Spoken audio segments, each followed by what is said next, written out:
Well, hello again, everyone. This is Bob Mannery, and you're listening to Tom and Mike. AM in the PM, only on A2D Radio. Tom and Mike, these guys are fucking awesome.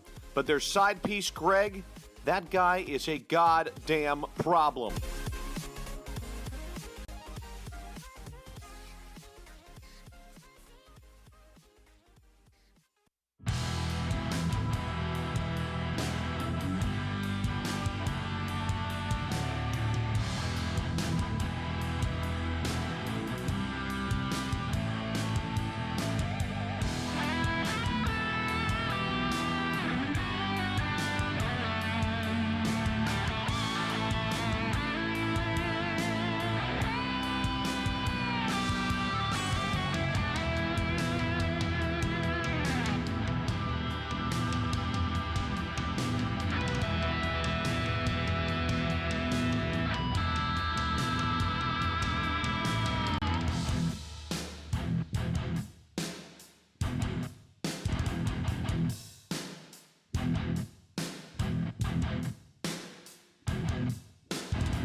Giddy up, let's go, Tom. Mike. AM. In the PM. A2D Radio. We are live from the Real Talk Studios like we are every Wednesday night. And every Wednesday night we are brought to you by our certified public accountant. Make him yours. Gibson Mayer LLC. Find him on the web.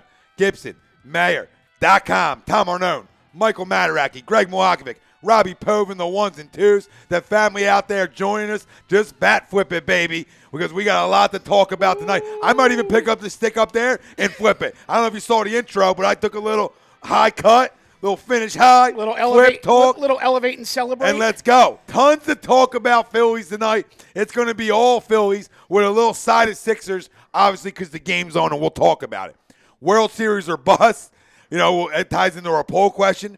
Kapler managing personalities, starting pitching, keeping pace until today, that's going to happen, and the lethal lineup paying off to start the season. Did a video previewing our show tonight talking about, like, there's no easy outs, and we'll get to that in a minute. But our poll question, we want you to vote on it. We need you to vote on it. The Phillies need you to vote on it because it might tie into getting Craig Kimbrell.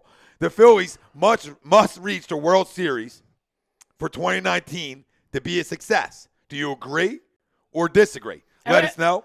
And before the fam all gets in an uproar about this, understand that uproar talk. Uproar talk. Understand that the social media complete overreaction one way or the other is what triggered this question. Because I never saw anybody crown a 4-win baseball team the way I did Phillies Twitter last night. I'm telling you, it was off the hook. Oh, it was. I was somewhere around 900 views of the Harper home run swing. And let me tell you something about Harper. That's hard, man. I mean, that's hard to strike out twice, to be getting booed all over the place, booed off the field essentially, and to stay in it. And you know what I mean? And the focus.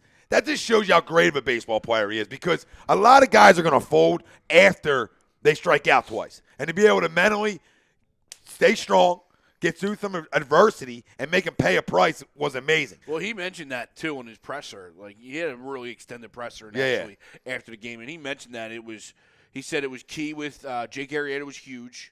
But then, just because he's done it before, where a lot of these other guys haven't, still young, never knew. But then he said, but he knew old, new face, and he kept going back to it. He knew his guys had his back, and he said no matter how many people were in Nats Park, he knew the whole city of Philadelphia. I mean, that dude just – I mean, he continues to talk, and I'm not saying he's not real, but, like, even what Barkhan last night is like, I just want to pitch this guy to see if he's real because he keeps saying everything we want to hear. Everything. To say he knows the whole city of Philadelphia has his back was unbelievable. I mean, I told you, he's pulling at the heartstrings. He's been, and he's doing a hell of a job with it. And then the other thing, real quick, the other thing he was like, I knew if I went over 3, though, Scherzer's going to wear me out. Oh, yeah, and text messages. That's what was great. He's like, That's he's going to wear me out. Well, if you saw the presser he did the day of, he was talking about, they were like, you know, you're going to look at Max when you go up to the plate. He said, I'm not looking in his eyes. And I was like, I love it. I love it. But to the poll. Not those 2 eyes. But no, vote for it. Facebook, Twitter, Instagram, YouTube, HUD Radio is where you can find us, family. The Phils must reach the World Series for 2019 to be a success.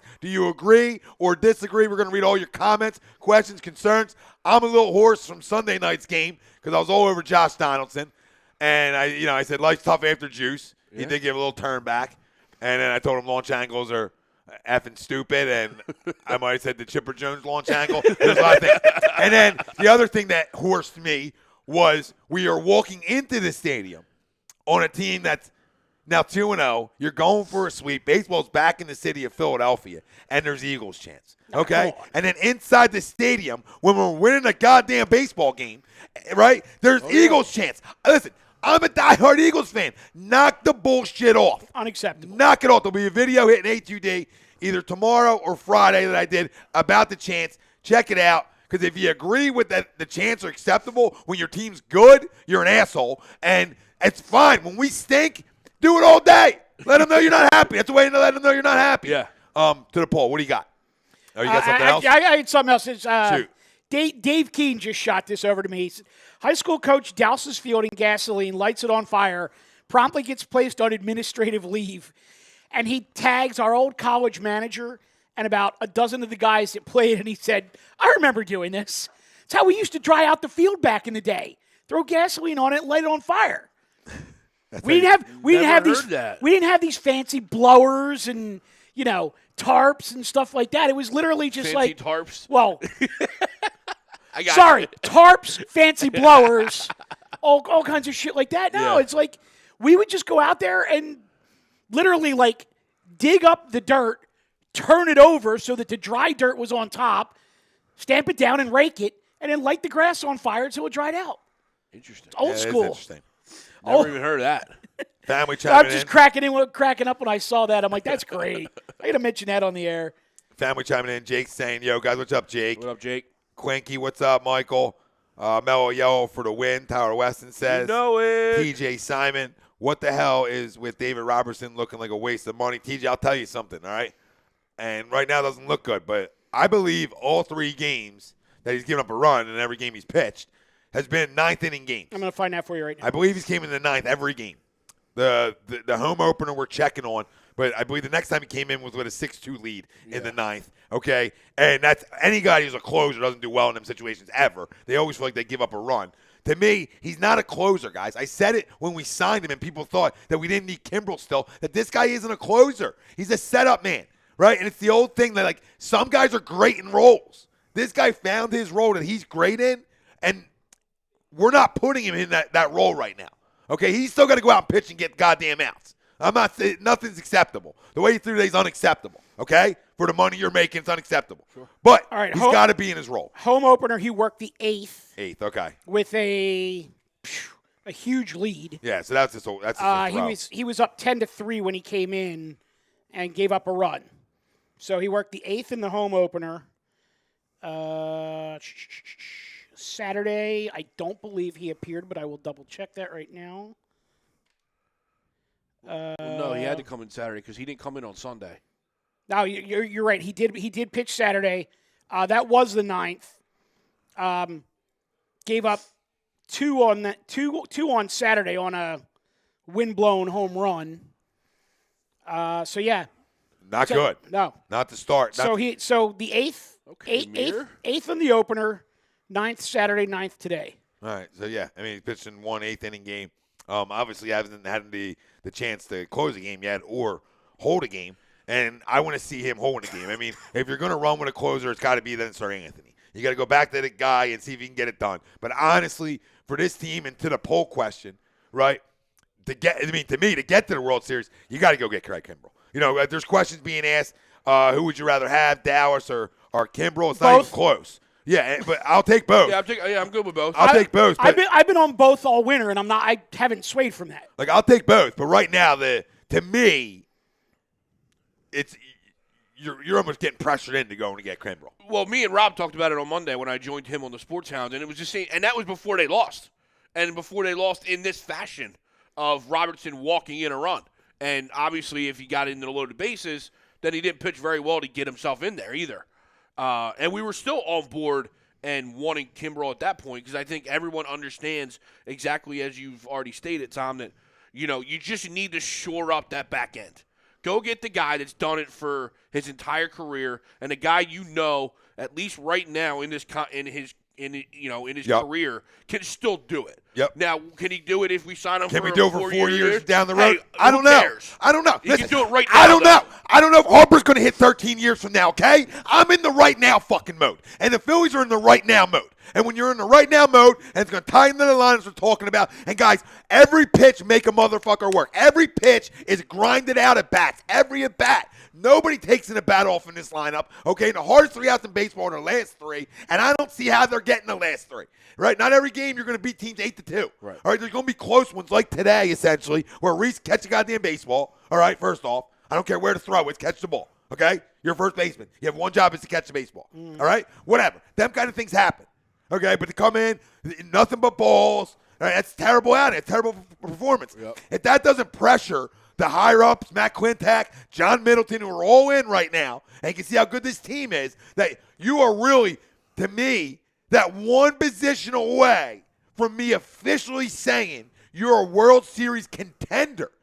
I already believe they can get there. I already predicted them to get there. But I don't know if they're even going to get there if them last 3 outs aren't shored up. Sure. And who do you trust more out of Sir Anthony, who we like a lot, who's still a puppy, David Robertson, who we know he's closed before, but his strong suit, his all-star ability, is in the setup role. Never had huge success. Never done it. Yes, never had huge success. Or Craig Kimbrell. It's easy. I understand the money.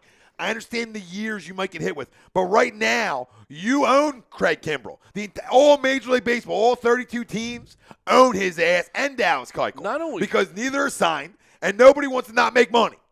Not only you ain't in it to lose money. Not only would he fit in our bullpen, he doesn't fit in Milwaukee's bullpen. He doesn't fit in the Mets' bullpen. Yep. You know what I mean? Like, that's the other side of it. Yes, we need him, but the Mets are inquiring about him. The Mets took on Robinson Cano because they knew we wanted Edwin Diaz in the Gene Segura move.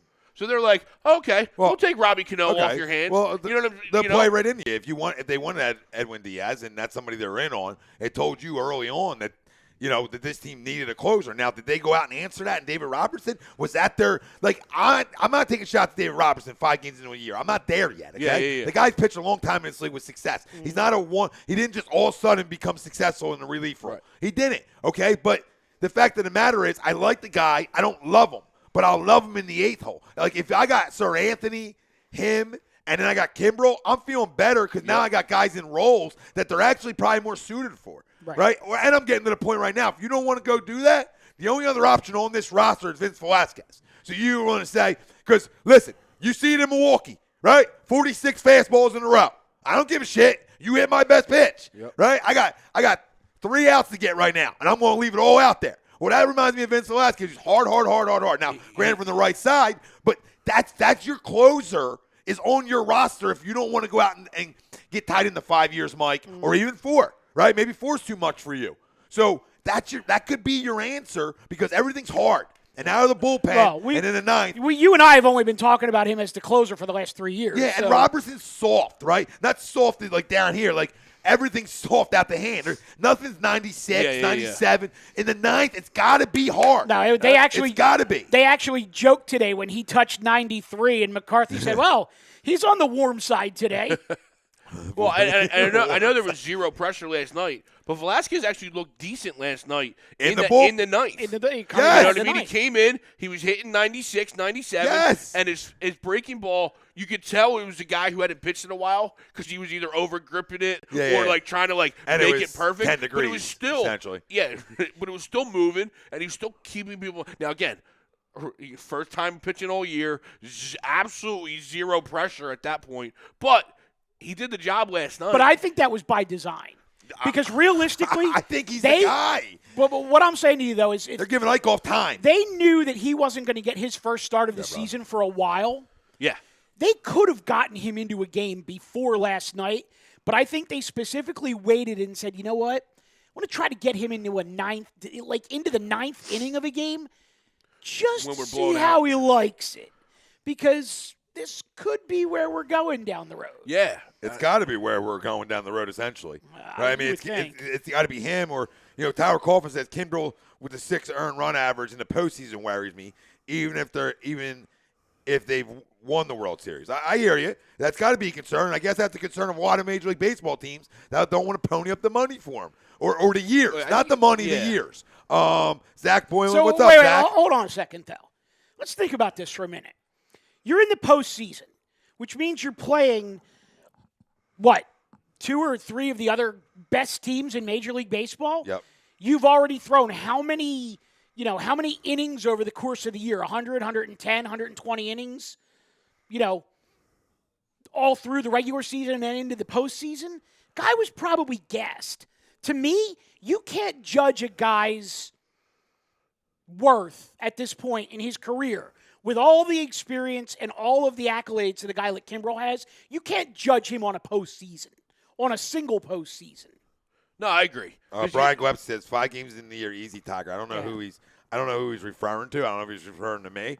I didn't crush David Robertson. I just know guys' roles. I know I watch a lot of baseball. I know where guys have been successful at in their careers. I mean, I can sit on a couch and know more about player success than Gabe Kapler at times, and that worries me still. That really does. Okay, I mean, I still don't think he truly feels his bullpen like he does because the lineup's easy, right? Yeah. So I don't know if he truly feels his bullpen yet. And I don't think he felt it last year. And I think it's carrying over again, guys. He just doesn't know where guys are comfortable at. Do you think outside of the comfortability, because you should know that, but do you think the fact that we haven't until today had any close games to where you really needed to put your bullpen in a sticky situation? No, in your first one, it's a glaring – you show a glaring hole today. Right, yeah. I mean, you showed a glaring hole, 8-9 today. And like I said, we were talking about, can it be Velasquez? Absolutely it can be Velasquez if you go that route because I think Jared Eichel's a better starter. And it's common sense. So and there's a lot of guys in AAA, too, that are better starters. Yep, so I could see that being the direction maybe they go. Zach Boylan, what's going on, boys? Hope all is well. Glad baseball is back. Brew Crew off to a hot start. Yes, they are, your brother. Boy Yelich is on fire. Should be our boy Yelich. And then Tyler Kaufman, so Anthony needs to be in the 9th. Check out his stats last year when we were only pitching in the 9th. Yeah, I mean, before he got worn out a little bit, I thought he would. Yeah, before he hit this wall. I thought he did a good job in the 9th, but we'll see. We'll see when we really get into that safe situation like we talked about that we haven't been in yet, right? Yeah. So we'll talk about it when we get there. But to the poll, the Phillies must reach the World Series for 2019 to be a success. Do you agree or disagree? Whoever wants to get that party started. I disagree. I do think they need to reach the postseason, but I don't think they need to get all the way to the World Series. I think this is like their 2007 Phillies year where, they need to get in and get a taste. And they don't need to do, a round and then a round and then a round. No, 2007 Phillies got in, they went out first round, and they came back the next year and won the series. Yeah. And I could very easily see this team doing that. They need, to me, for the season to be successful, they need to reach the postseason. They don't need to get all the way to the World Series. Fair. Yeah, I'm going to go disagree as well. The fan in me wants obviously to go agree, especially starting off 5-1 or 4-1. I just hate going. You always defer. I know. Go ahead. I mean, the fan in me wants to agree because, with what we've seen so far, how can you not be jazzed up for this team? Right. And the excitement in the city, in the ballpark again. I mean, we were there on Sunday. I know you were there opening day. I was there on Thursday, yeah. Yeah, you were there opening day. I mean, the ballpark's electric again. You know, the fan and everybody wants to agree. But I agree with with what you said. Just reach the playoffs. Dream scenario. Yeah, we win the World Series or we get there. But just reach the playoffs. I think makes it a good season for me. All right. Well, I'll chime in, or I'll hit some of the fam while Tom is mulling over his. Well, I'm talking to the fam because TJ Simon said Neshek is the closer. The Duke gets people out. He does, but again, it's not hard. It's more soft. I don't know. I need 98 plus in my. Well, we were talking before we went on the air.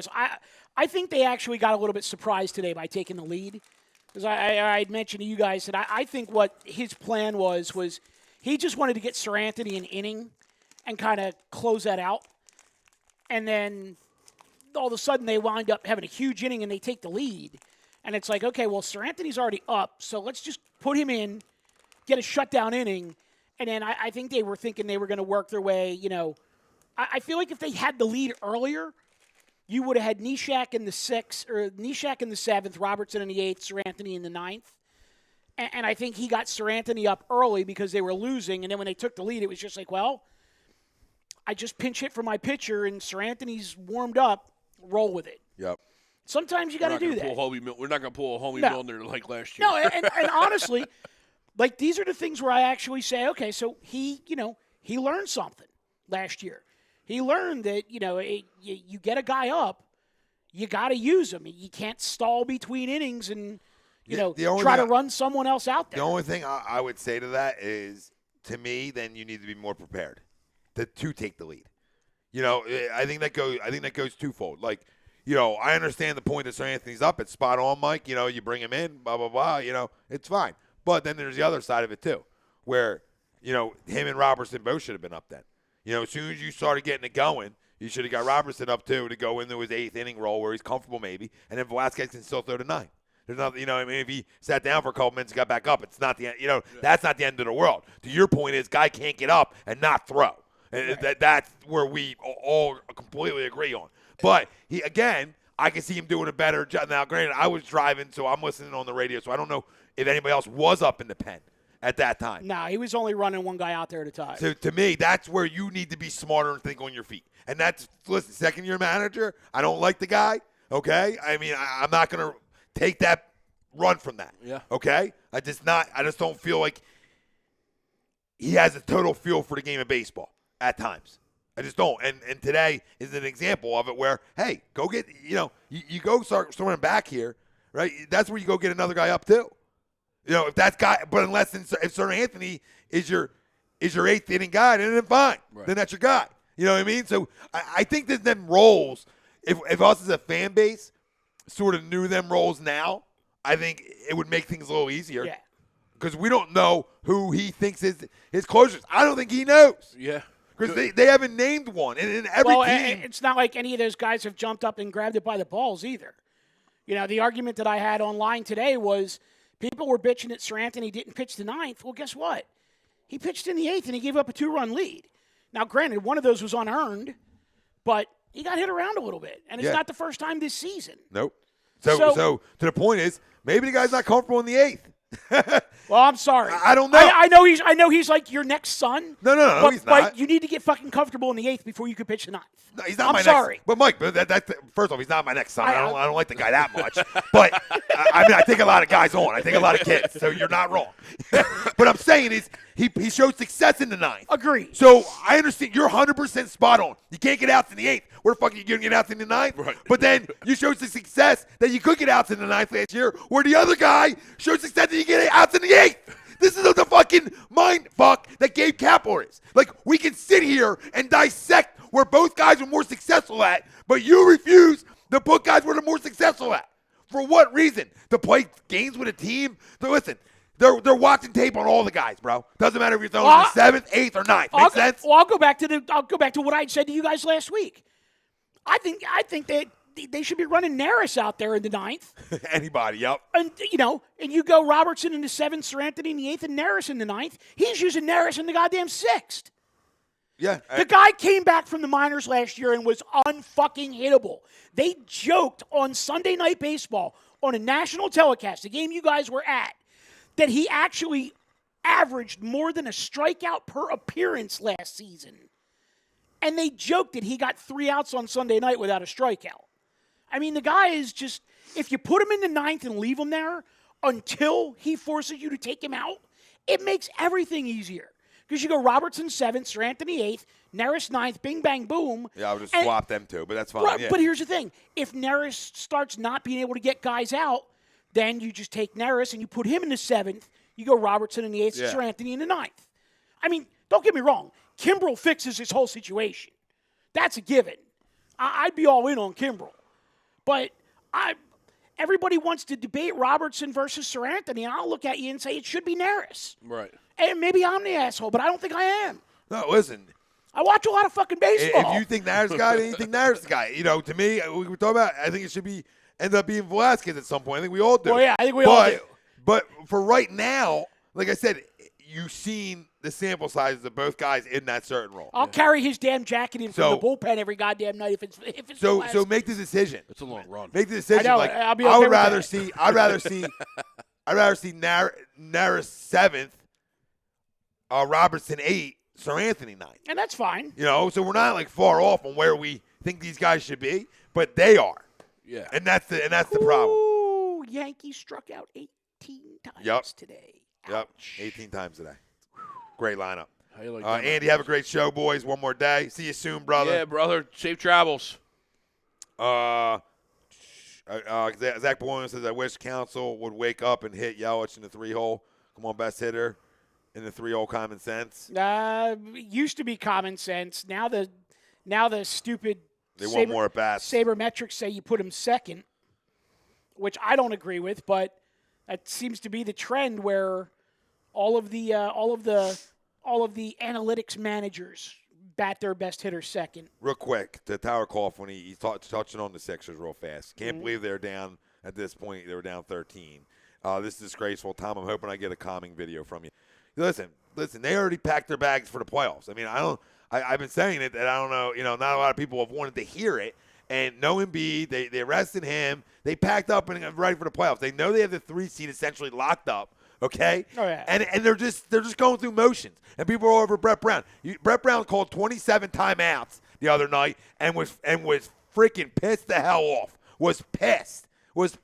So you think he ain't yelling at these guys? You got to have internal motivation, babe. So if you called it quits for the year because you know you're in the dance, you know you got the 3-hole, then that's what it is. And I get it. It's the human nature of sports. I'm not in panic mode, even close, over this basketball. No, it's funny because I just got a text message from a buddy of mine 10 minutes ago, bitching about the Sixers, and I said to him, I'm like, dude, I'm on the air talking Phils. Yeah. I'm not even worried about Joel or worried about the Sixers when Joel's not there. No, I will say this though.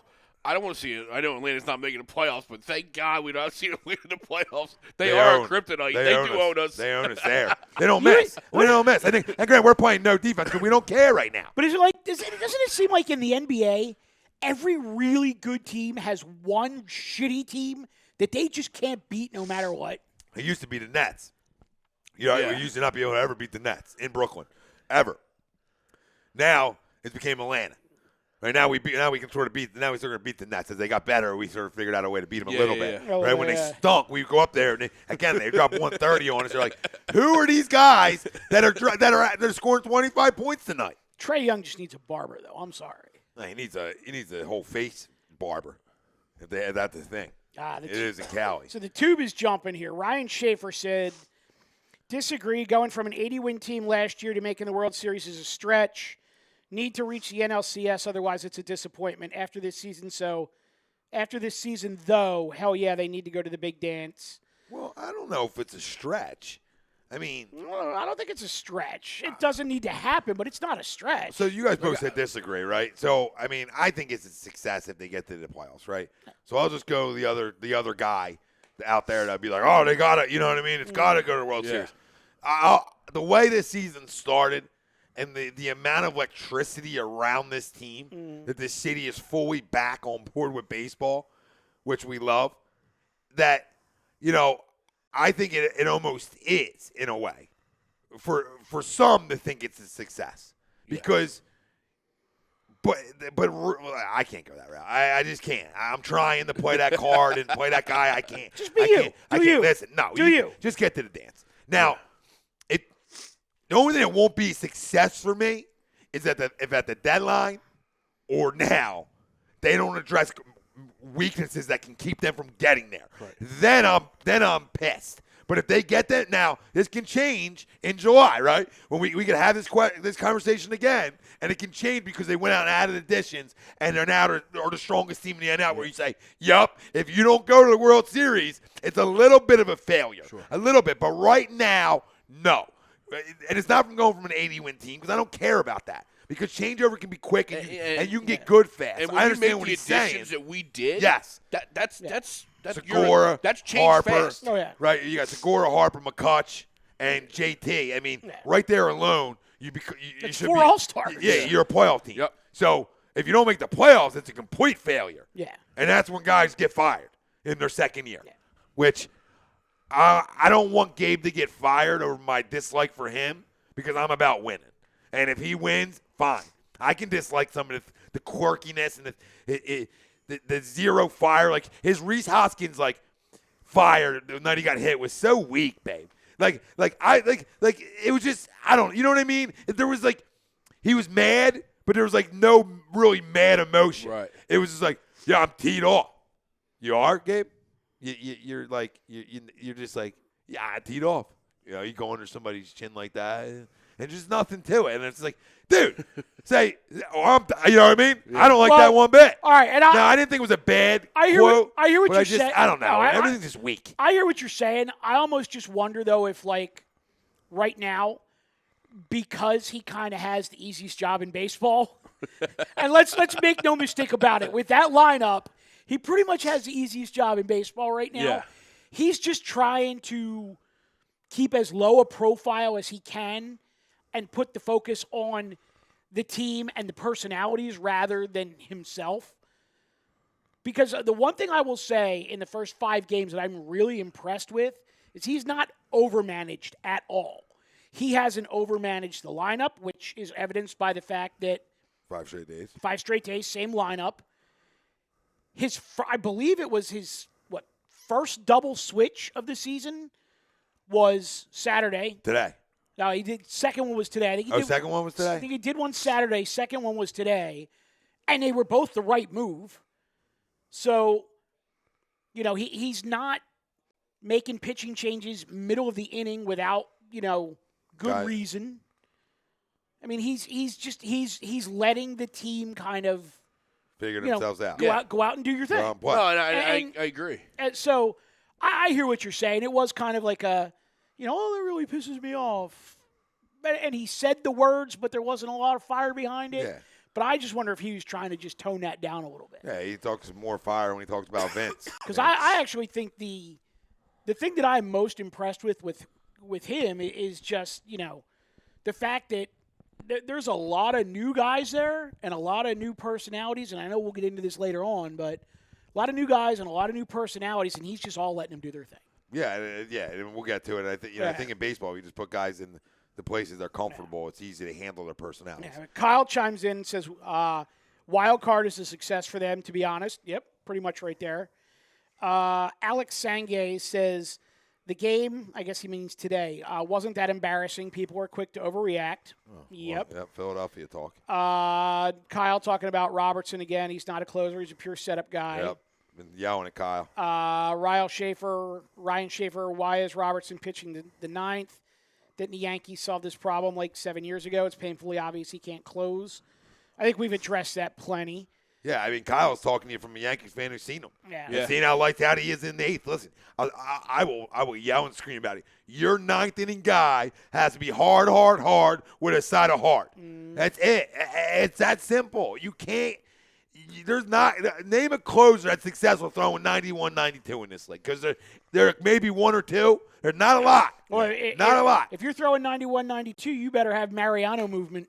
I mean, JJ, that's unfucking acceptable. Okay, that's unacceptable. William Middlebrook says the Red Sox might end up paying Kimbrel now. They better win a few games before they worry about that. Well, yeah, I mean they're their bullpen's in shambles too. Yeah. Tom Lucas. What's up, Tommy? This is more like it, not Noah depressing everyone. Noah's depressing everyone? Yeah, Noah was on his soapbox on the fix tonight, and apparently there's a lot of people that were like, what soapbox? Ready to go slit their wrists. What's he pissed about? Yeah, what's his problem? Because I'll shut his ass down right now. I think he was just focusing on some really dark times.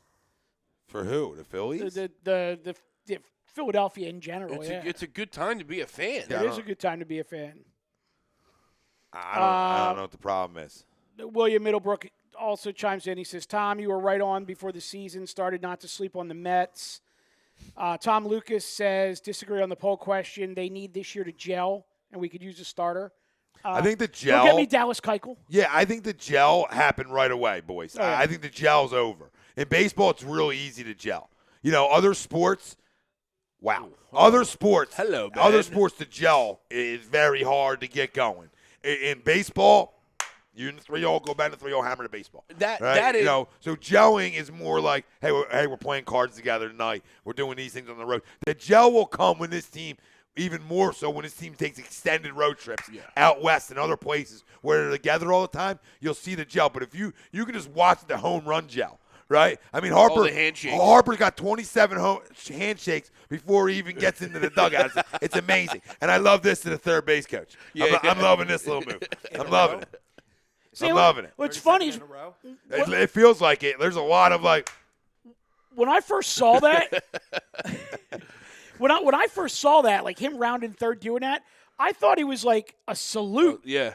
And then I realized like he's actually covering his eyes and turning his head away. And I'm like, okay, well, that's interesting. No, you're right. And especially Christian Carroll, real quick. Anybody in the minors look like a future closer? I just wrote Jeff Singer. I was going to say left Singer. it right there. You want a lefty that's going to throw hard at you? There's the guy. Hard. Hey, who's the closer for the Brewers again? I keep drawing a blank.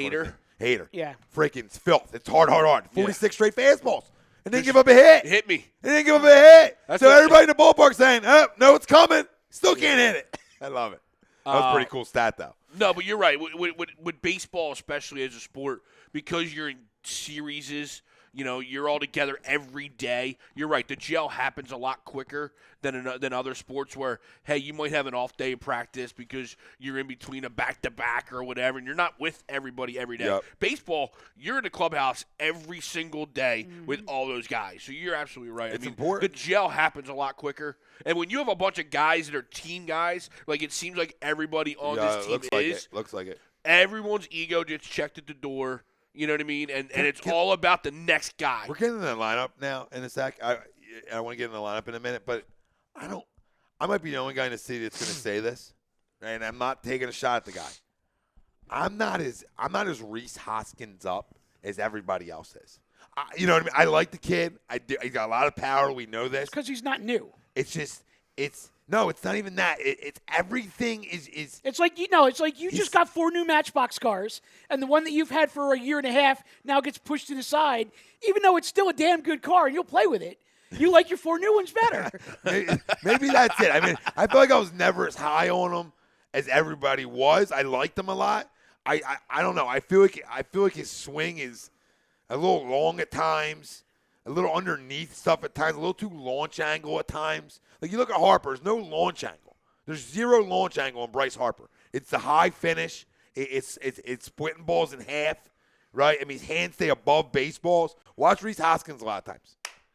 Everything, like, you know what I mean? Hands dropping underneath stuff.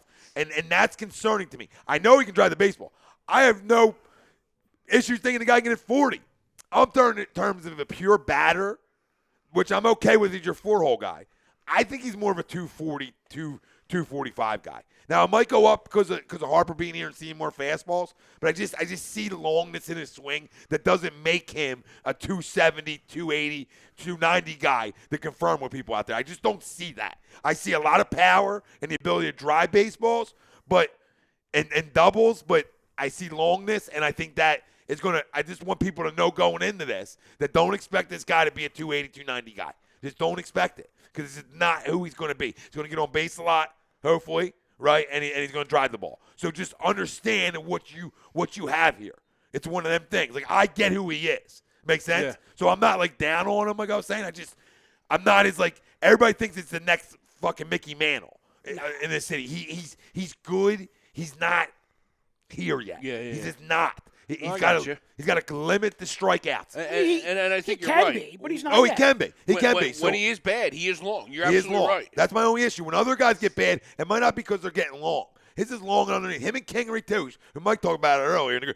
Send him to the minors. Let him play second every day. The swing's too freaking long, too. He's another guy. I don't know what them two talk about together, but they need to stop. They need to go sit next to Harper, go sit next to Segura and Kutch, and listen to them guys talk. And whoever Josh Donaldson you listen to, knock it the hell off. Because it literally is, him and Kingery, I'm trying to do this to a baseball instead of that to a baseball. Well, And you can see it. Kingery's just overmatched on anything. Jimmy just missed 2. Are you kidding me? Anything 93 or faster, Kingery's just overmatched. At least Rhys can catch up to a fastball. But I'll tell you what, the fact that they intentionally walked Harper on opening day to get to him, And he made him pay. and he hit a slam. To me, that tells me everything I need to know about this guy. Yeah, absolutely. He's mentally tough. Agreed. And I don't want to see him taking shots, by the way. The moment is none of the moments are going to be too big for him. No. I think, like you said, he just, when he's not right, he gets a little long. And when he's not right, he's really not right. Yeah. And that's something we talk about Harper coming in, being a little bit more consistent than he was at times over his career. Same thing for Rhys Hoskins. Well, that was like, now you're getting into your third year in the big leagues. Right, and now I need your consistency to pick up. Well, that was where I was a little critical, and just to myself last night when Harper doubled, Segura didn't score. Hoskins came up and he just had a really terrible at bat. Couldn't even put the ball in play. Now I understand there was 2 outs at the time. Right. Segura probably could have scored. I don't know. Maybe he got a bad jump, but he had a really bad at bat. It was almost like. Who had a bad? Rhys. Okay. It was almost like when everyone wants to kill Odubel for his bad at bats. It was almost like an Odubel-esque at bat. Like he was just so antsy to try and put a ball in play or try and drive a ball that he just looked totally lost. And again, all right, 1 at bat in a game, I get that. Right, You know but what I mean? but I like where you're at though, because if you think about what happened today, so he comes up in the first inning today. Runners on base, knowing that he had some really bad at-bats last night, and, like, his first at-bat today, just, first pitch fastball, fouls it straight back, right on it. Next pitch, fastball, laces a line drive right back the middle, knocks in a couple, and it's like, okay, here we go. Yeah. I think he's getting better at keeping the bad stretches shorter. Which, if you remember, like when he first came up, he had that 0 for 11 start. Then he got like a little bleeder of a hit. And then all of a sudden he was off and running. Yeah. But then last year, the long stretches got real long. And I think this year, and especially with Harper. But the addition should help. He's going to learn, I think, a lot from him to the point where, those bad stretches won't be quite as long. But, I got no problem with that bat in the middle of my lineup. Until he proves that he can't be. Oh, yeah.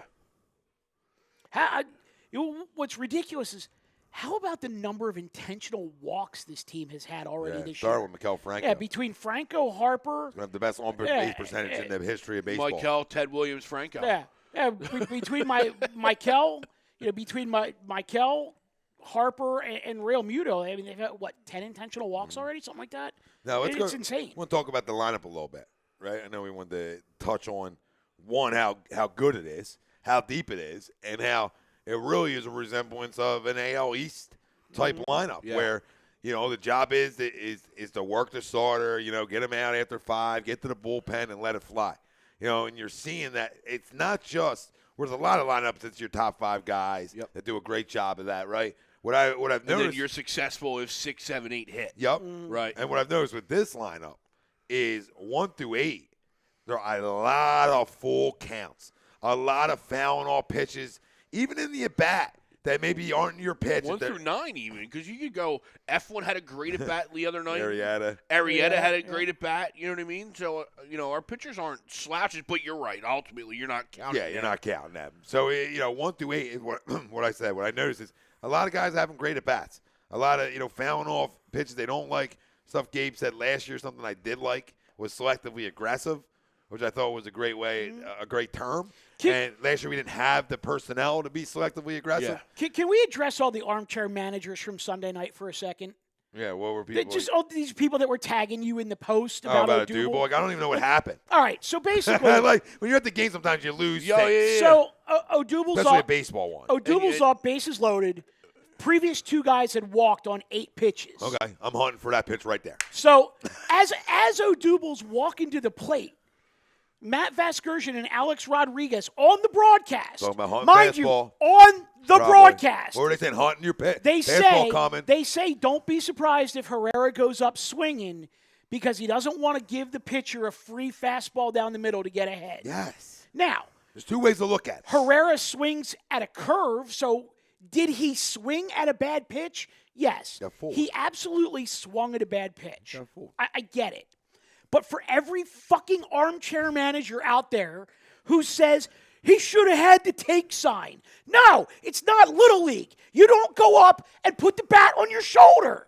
You don't freaking do that. Not Little League. Not if the guy in the big league walks 2 guys in a row, loads the bases, has nowhere to put you. Yeah. You think you're going to give him everybody in fucking America thinks a fastball's coming. Yep. He got him with a changeup or a curveball. I love the guys. Oh, Herrera today. People swinging the stuff in the dirt. I said, listen, he drives balls out of the ballpark almost in the dirt. So, stop with the guy. It's the good and the bad. Kapler said it. Like, you got to deal with the good and the bad with a double. Nobody bitched about his 3 doubles last night. Yeah, because he's so fucking talented. Why can't people see how talented this guy is? I don't understand. Like, is he up and down? Yeah. Rhys Hoskins was up and down. There was a lot of guys in this lineup last year that were up and down.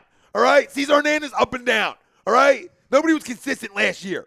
Right? And I'm not giving passes. I'll tell you what. But I'm saying that if the guy can get it together, you're going to be blowing this dude on how productive he is in the 6 hole within a couple months. Everything I've seen out of Herrera this year has been hustle. Yep. Because he doesn't want to be the guy that gets left behind on this parade. Hell no. Loyalty. It's and respect. Sorry. I think him and Harper look to have a. Sorry, man. Had to do it. Him and Harper look to have a good relationship. They do, and I think from the start of things, it looks good. And it's funny because we talked last week about how having Segura in the middle of the infield was going to lift Caesar and lift Franco. I think having Herrera sandwiched between McCutchen and Harper is doing the same thing for him. But I haven't seen the boneheaded Odubel. I haven't seen the clown Odubel. All I've seen is a lot of hustle, him having fun, busting his ass out of the box, running out balls that he maybe didn't run out in the past. He's swung at a couple bad pitches. That's what he does when he's not totally right. Yeah, Harper's going to swing at bad pitches. They all when he's not right. I'm not comparing him to Bryce Harper. But I'm saying that this guy can get on stretches where he's one of the better hitters in the league when he's hot. Yeah. So you just hope another guy that figures out how to be consistent. There's a group of fans that are just never, ever going to be able to give the kid credit. Right. And that's it's just what it's going to be. He can go 100 for 100 and hit 100 home runs, and people would still be pissed. There'd be something wrong with that. Streak. Like he hit 3 doubles and nobody said a word about it. Now, granted, when you hit 3 doubles and the guy who goes home fucking hits the cover off the ball, it's hard to get talked about, which is fine. But just stop. Like, the guy's a professional hitter. He's quirky at times. He's got a weird approach. He's going to be all balanced swinging sometimes. But he's also going to take Scherzer, almost took him deep twice last night. And if it was nicer weather, he might have homered twice off of Scherzer. Because the first at bat on a nicer night, probably at least off a wall. Yeah. I mean, that thing goes a little further because he squared that one up too. I'm not crowning the guy. But in our 6 hole, I'll take him every day over a lot of guys in baseball, 6-hole hitter. Yeah. I mean, look around. Now, people are saying about Maikel Franco. We all talked about it. We expected a monster year out of Franco if he was down 7 or 8. We talked about Hunt. He's going to get a lot of fastballs.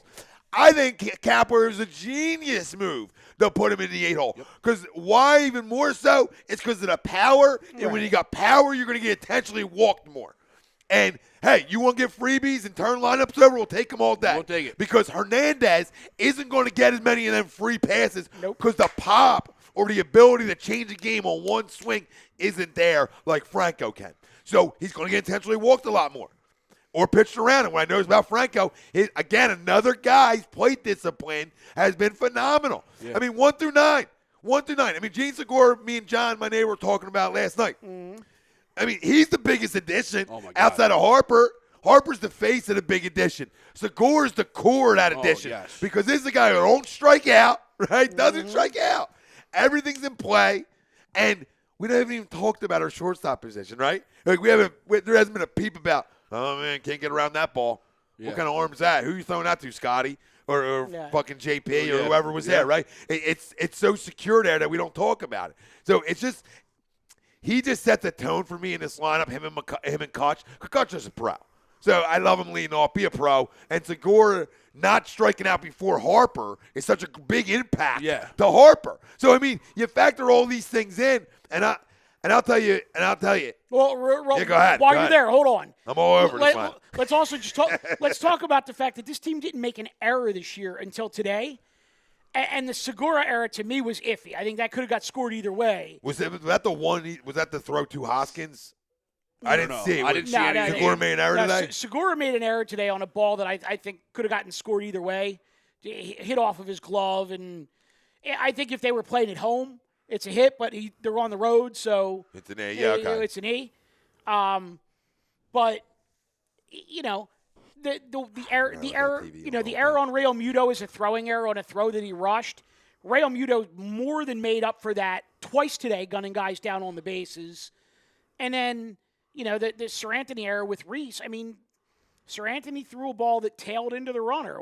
Rhys had it plenty of time.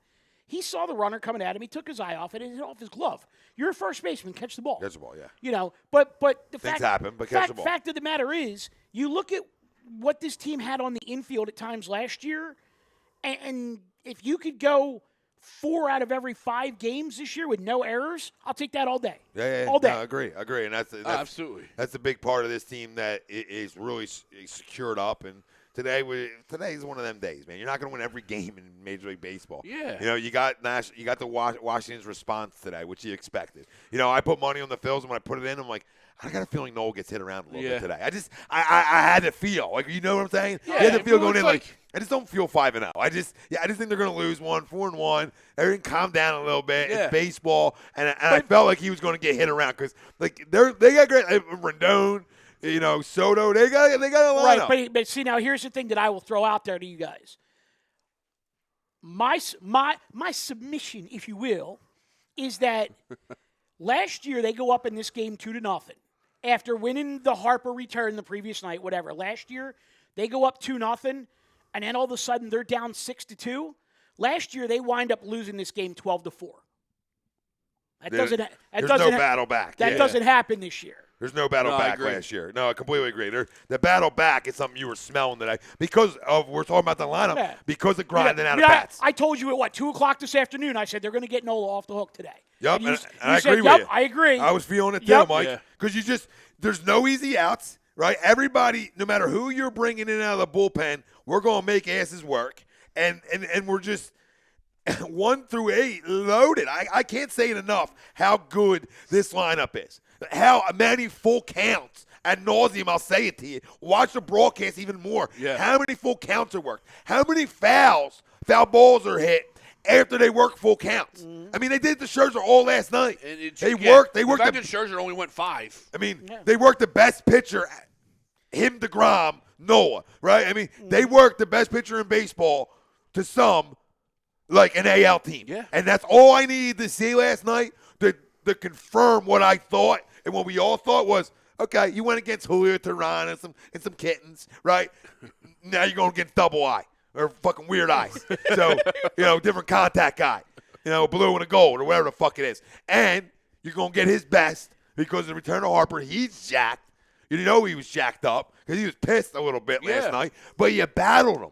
You battled it in terrible conditions where, you know, in 40-degree weather, there's where you take your bats off, right? If you're not taking bats off now in 40, when it's 85 or 90 out, when it's hitting season, you sure as hell ain't taking the bats off. You understand? And that's what I'm seeing right now. Yeah. Where you see it in the high school level when it's cold out. Oh, yeah. Guys don't want no parts of swinging that shit. Or they go up there and they hope they hit the first one so they don't have to stay in the box. Get out of there. Exactly. Get out of there. And what I've seen is just every pitch is a grind. You know, there's no guy in this lineup where you're like, okay, now it gets easier. Yeah. You know, like I said, you want to say Odubel, Caesar, and Franco get easier, you can say that, but there were guys that were top 5 in our lineup last year, top 4, and are proven guys that can get hot at times and be really productive. Like I said, it's the best 6, 7, 8 in baseball. Maikel Franco is the best 8-hole hitter of all time. On pace to be. I mean, I think he has a monster year. Arbitration's calling too. Yeah. Right? So there's a lot to prove for him. And don't be surprised about one thing that I could see happening. Anthony Rendono's a free agent next year. Where are you going to play him? I'm not disagreeing with you. I'm just asking you where you're going to play him. I'm playing with third base. You get rid of Franco? It's arbitration. Okay. No, I'm just saying because of the relationship with Harper. I could see it. I could see it. And a Boris guy. I could see it. Right? I could see it. But I'm not saying that. I'm fine with Franco. But let's be real. If you got a chance to get Anthony Rendon, I love Maikel Franco, always have. Oh, one of my sons, one of my other Dominican kids. I have a lot of Dominican puppies that I keep. Because you go on so many vacations. I go there, I see them. But no, I love Franco. I really truly don't. We always did, Mike. We always talked about him coming through, that this is the guy that we thought could be, you know, a 4-hole hitter down the stretch. Or at least a 5, right? So we were high on him, but you get a chance to get Anthony Rendon. It's a no-brainer. So the Phillies today, going back to your previous point, they scored 8 runs. So it's, you know, put a lot of runs on the board, but it's a 9-inning game. Yeah. They saw 183 pitches today. 183 today? Today. Oh, my God. By comparison. This whole division might have Tommy John. By comparison, they threw. If you Sorry, let Rob. me do the math here. Sorry, Rob. 183 pitches?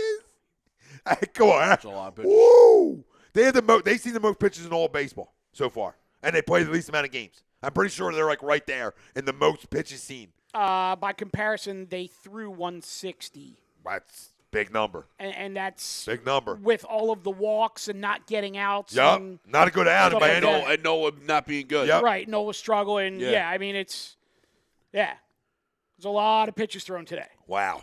The crazy thing, going back to Harper's home run last night, I didn't notice it, obviously, full swing and in real time, but Ricky Bo brought it up on the broadcast.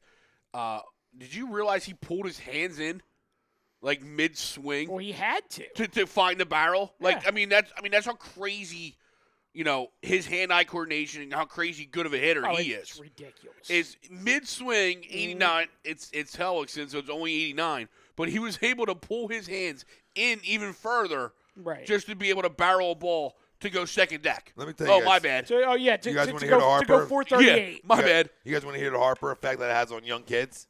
Like the Griffey effect on us boys? Except Griffey never played here.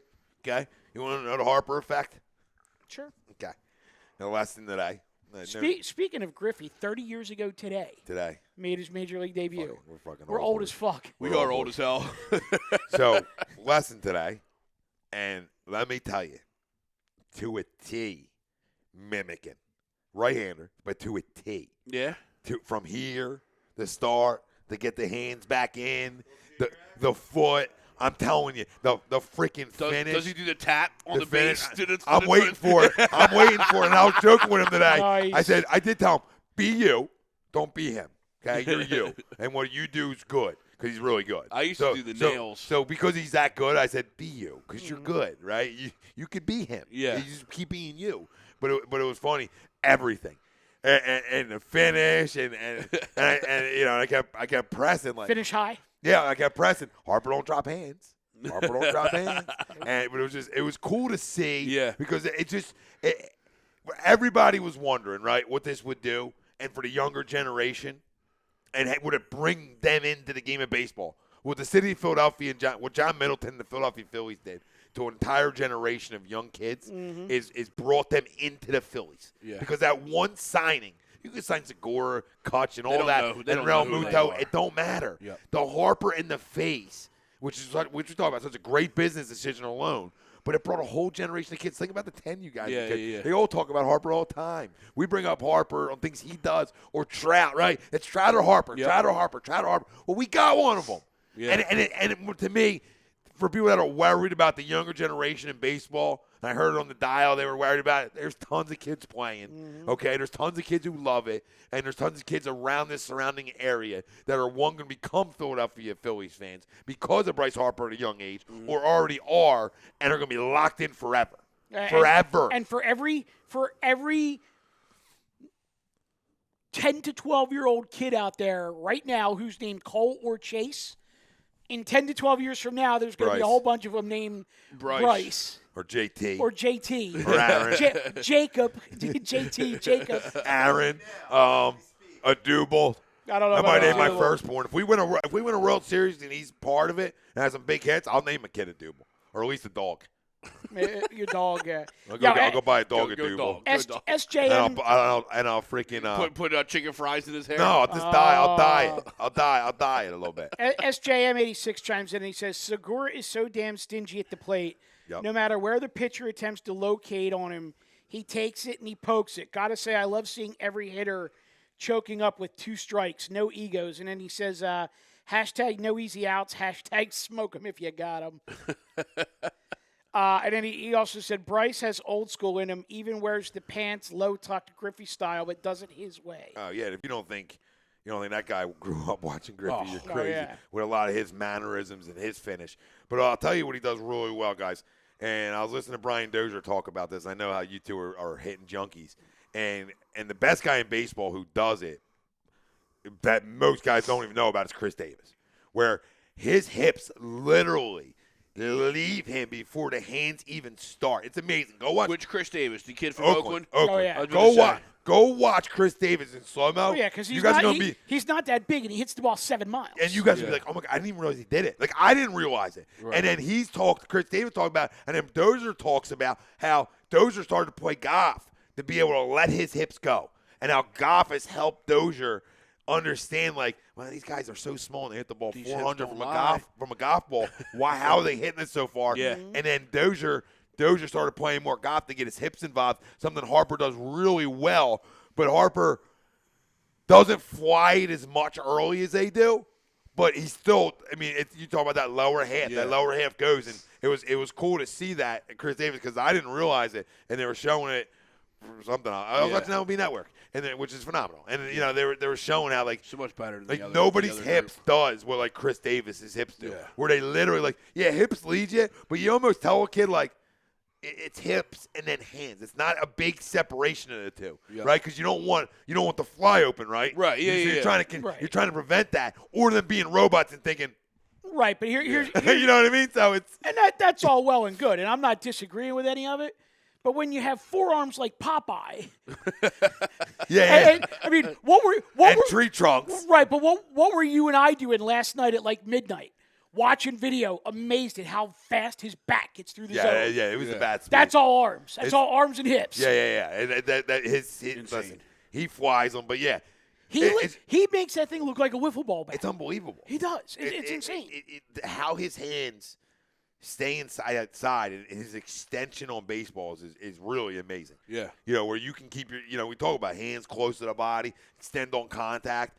And like you talked about, to see him get his hands back inside on Hellickson.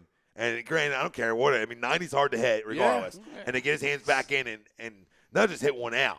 Tattoo one. And then the bat flip was the greatest. That was the greatest statement that you can make. You want to talk about guys going back to places?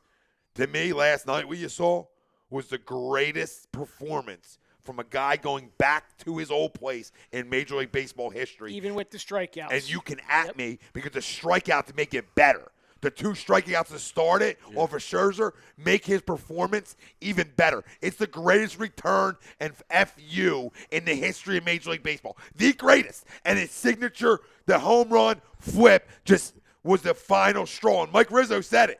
You hit a ball that far, you do whatever the hell you want. And that's Washington, and that's their GM saying, "What do you want me to tell you?" Hey, what's I wanted the guy. The learners want to freaking throw deferred money.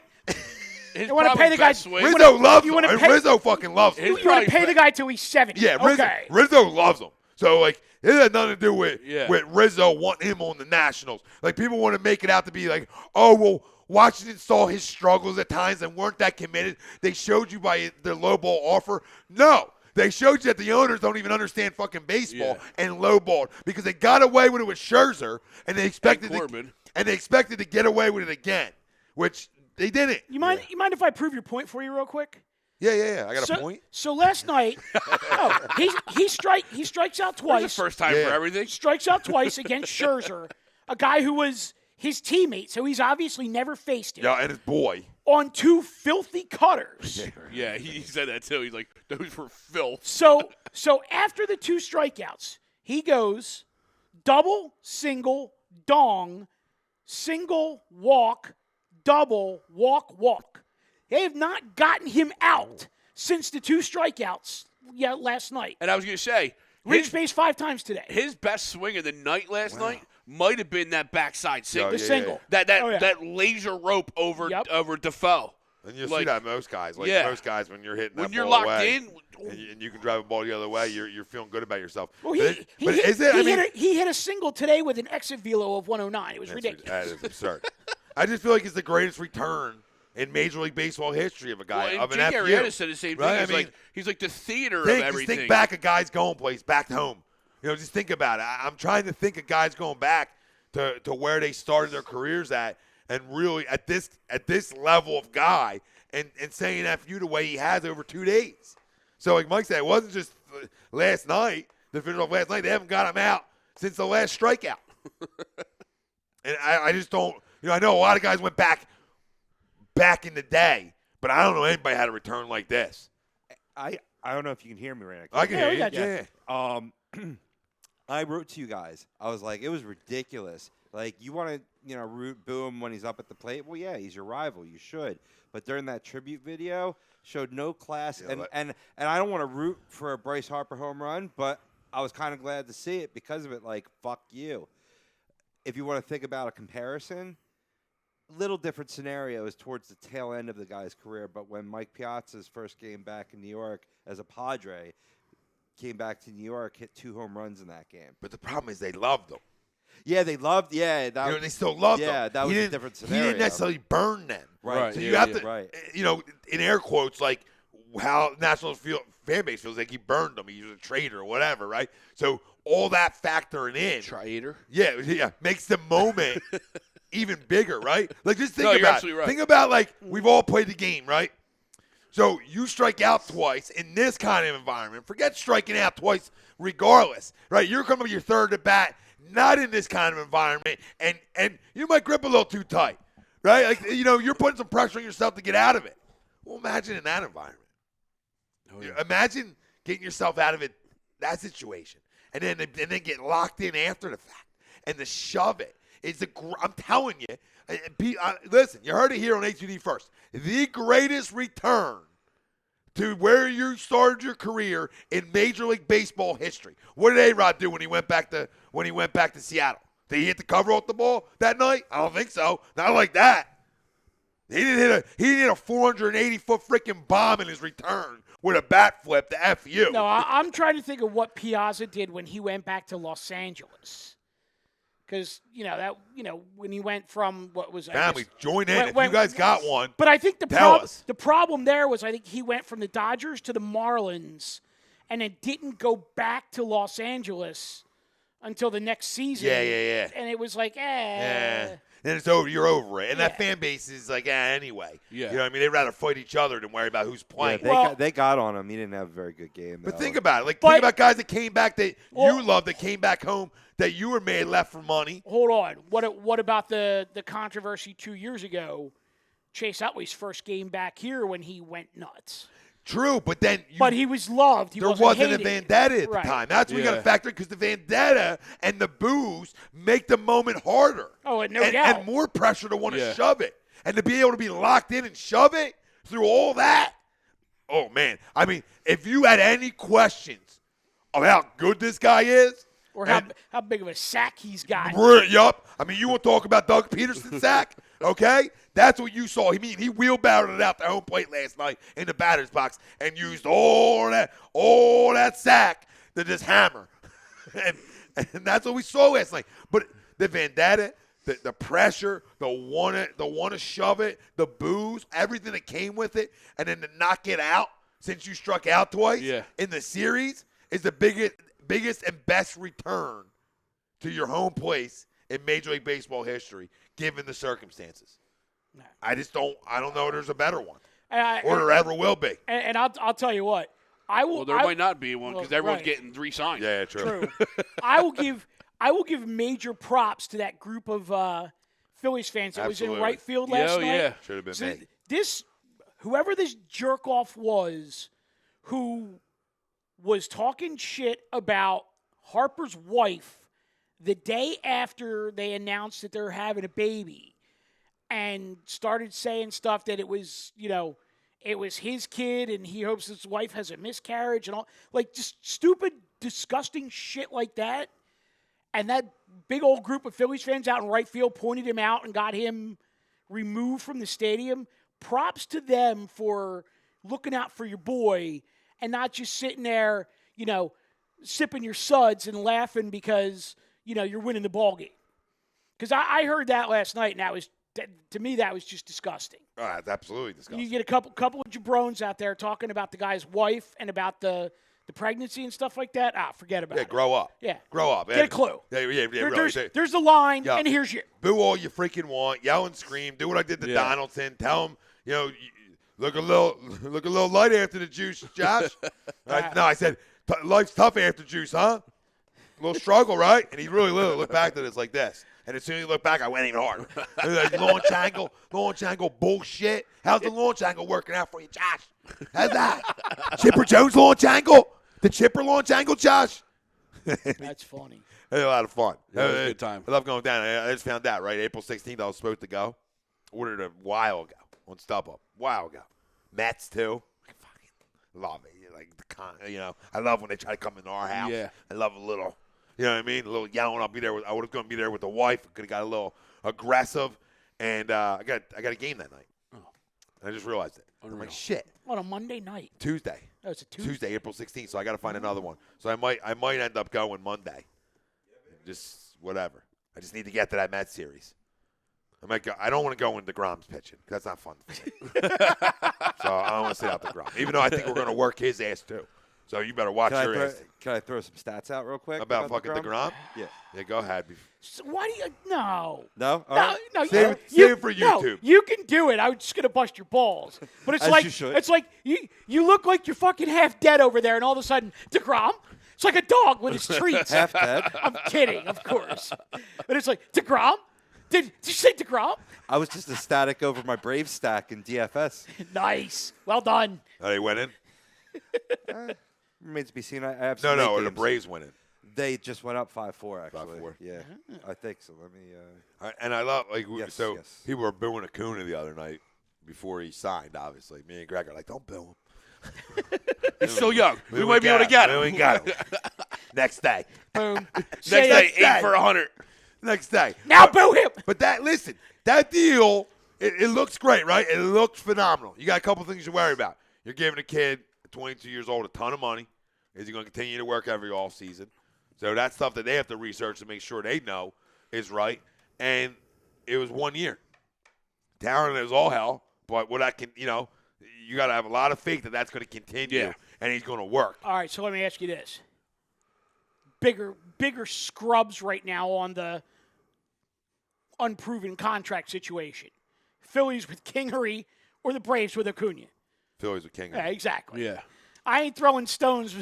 I ain't living in the glass No, house and throwing stones. I love the Braves move. I'm saying, there's two sides to it. I love it. You lock them up early. It's a great move for the Atlanta Braves. A small market that needs that kind of guy at that kind of rate to continue to go. And he's a pimp. Oh. He's a flat-out pimp. Chris Dunn, I was there and on Channel 3 News, epic day. Bus 5 was the best bus. Nice. We Bus rocked 5. all day and night. Well done. Their Bus fans 5. couldn't talk shit. We were rolling so deep. I love it. Bus Well done, 5. Chris. Good job, Chris. Way to represent, brother. Where was it? Oh, Acuna. I think he's a pimp, right? So I think it's a great deal. But you got to really, I'm talking like general manager speak, you really got to research your guy It makes sure that work ethic's not going anywhere, Yeah. stuff like that. For Acuna, it's a no-brainer. Sign it. When you got $100 million tossed your way and you never seen that kind of money in your life, sign it. I love them 2 kids. I'm scared of them 2 kids. I said it for a while. The fact that these 2 son of a bitches got to be in our division, Moniak better be a pimp, okay? So, and Hazley. They better both freaking rake. To match what them 2 are. Right. So, we're going to head over to YouTube. We still got a ton to talk about on the other side. We got to get Robbie's DeGrom stats. Robbie's DeGrom We got a lot stats. of Phils to talk about. When we got to talk about our starting pitching, keeping pace up until today. And we'll talk a little about Aaron Nola today, and we'll give you reasons on why the hell to just calm down, family. Kapler managing his personalities. It's a hell of a start from Eflin the other night. It was. Really was. And World Series or bust. We'll continue that conversation, which ties into our poll question. This is Tom. Mike. AM. In the PM. A2D Radio. Live from the Real Talk Studios every Wednesday night. We're brought to you by our certified public accountant. Make 'em yours. Gibson Mayer LLC. Find them on the web. GibsonMayer.com. Everybody on Twitter, Facebook, Instagram. Head over to YouTube. We're going to be continuing to rock it for a little bit, for a while. We're going to be here. We're talking baseball. It gets out of control sometimes. We're a bunch of junks. We ain't going nowhere. We got a ton to talk about. Want to get into a little bit of the preview of the Twins series. An opportunity to come back home, go for a sweep, continue to play good baseball. Twins are playing pretty good baseball right now. Twins are a good team. Yep, a good team. So, a little AL matchup coming in. Tons of excitement. It feels good to be talking like this about Phillies. Oh. All right, fam. We'll see you on the other side. Everybody, head on over to YouTube. Continue the conversation. See you in a few. Say it.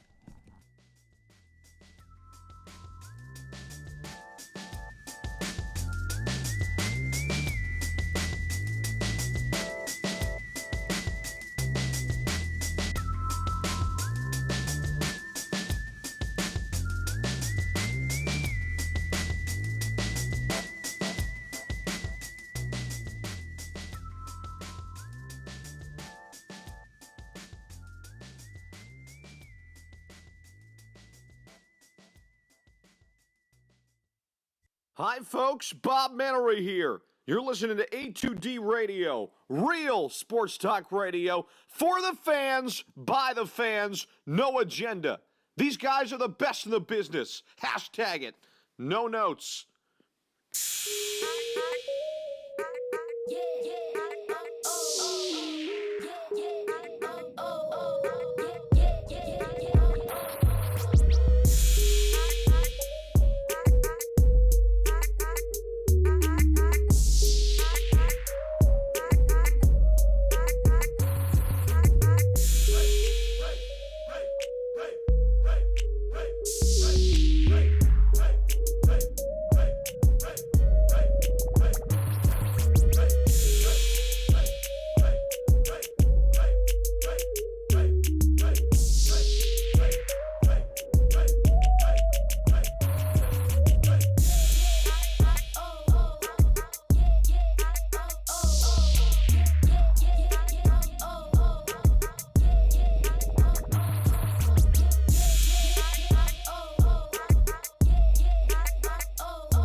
Tom Arnone, Big Mikey Smalls, Tom, Mike, AM, in the PM, only on A2DRadio.com.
You're listening to Tom and Mike, AM in the PM, on A2DRadio.com.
You're listening to Tom and Mike, AM in the PM, here on A2DRadio.com.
Hi, folks. Bob Mannery here. You're listening to A2D Radio, real sports talk radio for the fans, by the fans, no agenda.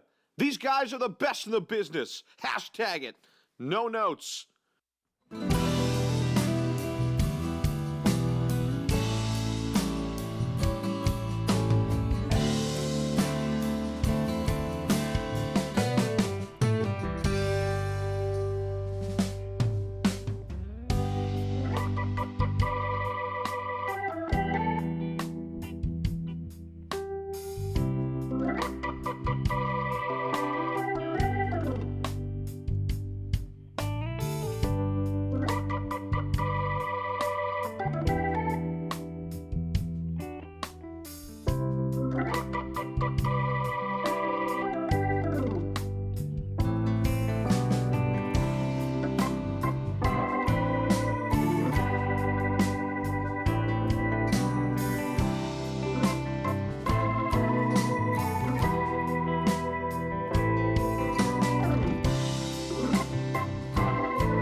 Tom Arnone, Big Mikey Smalls, Tom, Mike, AM, in the PM, only on a2dradio.com.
Round 2 talk.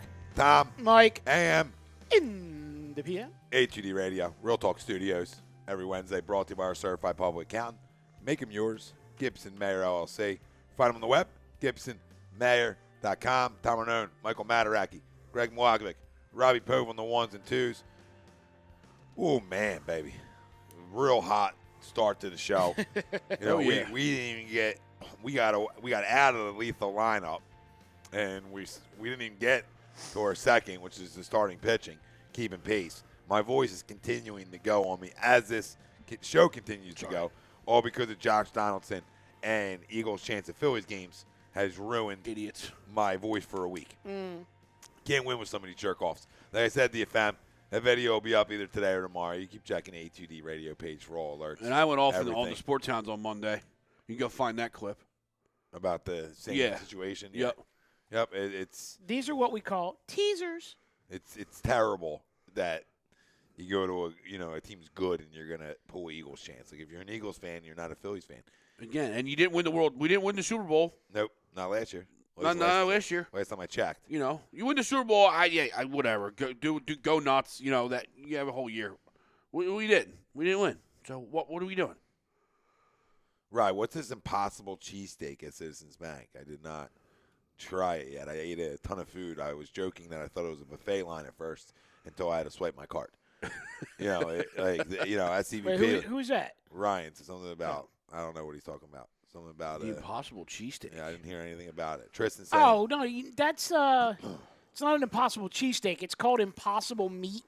It's a vegetarian cheesesteak. Oh yeah, I'm not eating it. Yeah, no. There was crying faces and stuff at the end, and things were in quotes. Real quick. So I guess that's where assume that's where he was going. Kyle had threw something in there on the first half about the pass and snow bar, and it sucks. Kyle, it's because it's owned by the team. Like McFadden's was actually owned and operated by McFadden's. It just happened to be at the ballpark. Well, all that space there now is now owned and operated and run by the team. Baseball teams don't know how to run a bar, dude. Don't even waste your time. Let them. Give them half a season to figure it out before you try going through there. We were in there on Sunday night just to watch the end of the game to stay warm. It was pretty cool. Yeah, he's bitching. I liked the scoreboard in the background. He was bitching that you can't walk in there and you can't get a beer and whatever. Oh, yeah, it was opening weekend. What do you want? Of course. Kyle, we're good, babe. What do you want us to tell you? Go to New York, Crumb. Yeah, you want us to be bad? I mean, you're coming into our house and complaining about things that we really don't care about. We care about the product on the field. What's he doing at a Phillies game anyway? I don't know what he was doing there. I mean, I'm not saying he's not allowed to come. I'd go to a Yankees game, but maybe not. Not after they strike out 18 times in a 9-inning game. Yeah, I'm gonna sit that out. I'm waiting on that one. Let's get the sticks going first. Club record. Yep, that's saying a lot. Actually, that is saying a lot because the Yankees have obviously had some guys over the years that had a lot of power and also struck out a lot. So for this just to be the record now, that does say a lot. No, absolutely does. we were talking, the Yankees, that's not good at bats. That's not, that's not working deep counts and found off your pitches. Up and down their lineup, though, they scream like when those guys are hot, they can hit the ball. Yep. But they're not a bunch of guys that are going to grind out at bats. Nope, and that's what separates. Right? That's what separates in the postseason. That's what separates, period. Okay, you look at the Red Sox last year. I'm not looking at the Red Sox this year. So if Kyle jumps in about them this year, I don't care. I'm talking about last year's defending champions going back and then putting it into this year. Yep. They grind out at bats in Boston last year. That's what they did. They worked you, man. They didn't have all the pitching. They had a good bullpen and a great ace, and they worked you and got your starter out of the game and then pounded your relief. Yep. It's what they did to you. They mashed it. They mashed all year long, and you can see the recipe for success there. That's why I'm so in on Kimbrel or making Velasquez a closer, because I see us as a similar type team to that, but an NL version where there's grinded out at bats. You're not giving free ones away. Yeah. That's the difference. That's a team in a lineup 1 through 8 that's officially locked in the Philadelphia Phillies, because nobody's giving away that free at bat. Nope. I just got to tell you, right here, right now, I like your style. Just going into the Real Talk group, and every outlandish comment just got countered with a link to the show. Yep. I'll give it up. That was a beautiful thing. Thanks, brother. I'm here. I'm here. I like your style. I'm here. You want to say stupid shit, then come watch us. Yeah. I'm not going to debate you. I really got no time for it. You want to debate me, I'm so sick. I'll tell people all the time. You want to debate me, I'm going to start coming with videos back to you, because I have no time to fucking type. I'm on a phone, right? If I'm on a computer, I'll type the all day because it's easy. On a phone, I'm not getting into that long-winded debate with you where I'm coming with a paragraph. If I got more than a sentence to say, you're getting a video. Simple. That's how I debate. Some kittens can just stay behind it and never come out. We know who they are. They're around. And I don't shows here. They're around.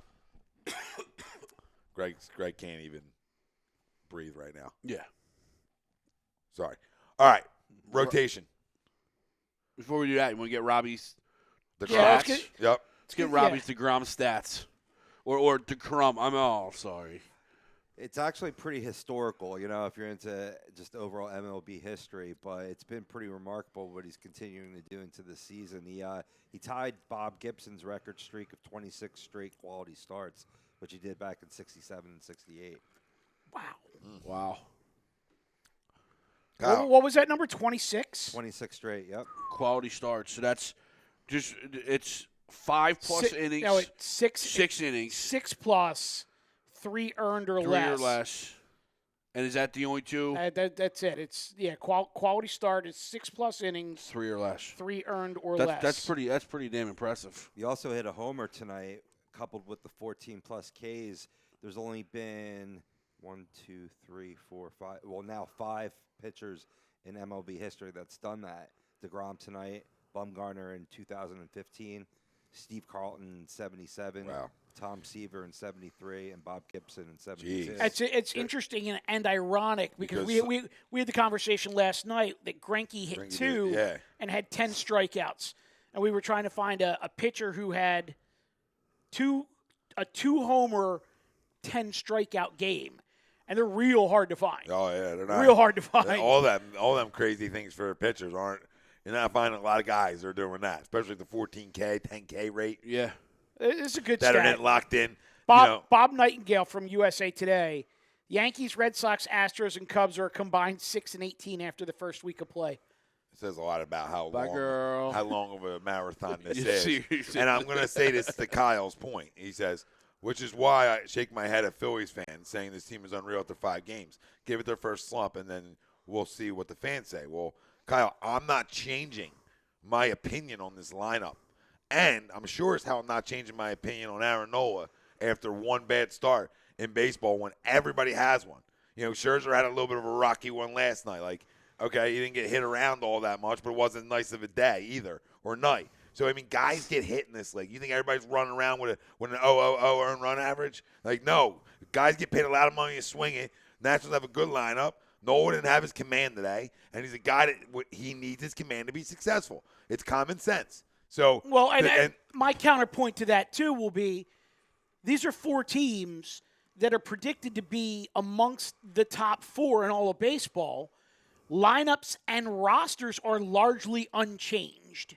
So if you're that good last year and your roster and your lineup is largely unchanged, you'd think that you'd come out of the gate a little better. Phillies, lots of changes. And every expert out there looks at this lineup 1 through 8 and says, oh, no, there's no holes in that lineup. Yeah, and so, you're not watching it like I am, Kyle, or Mike is, or Greg. You're not watching it like, or the rest of the fam.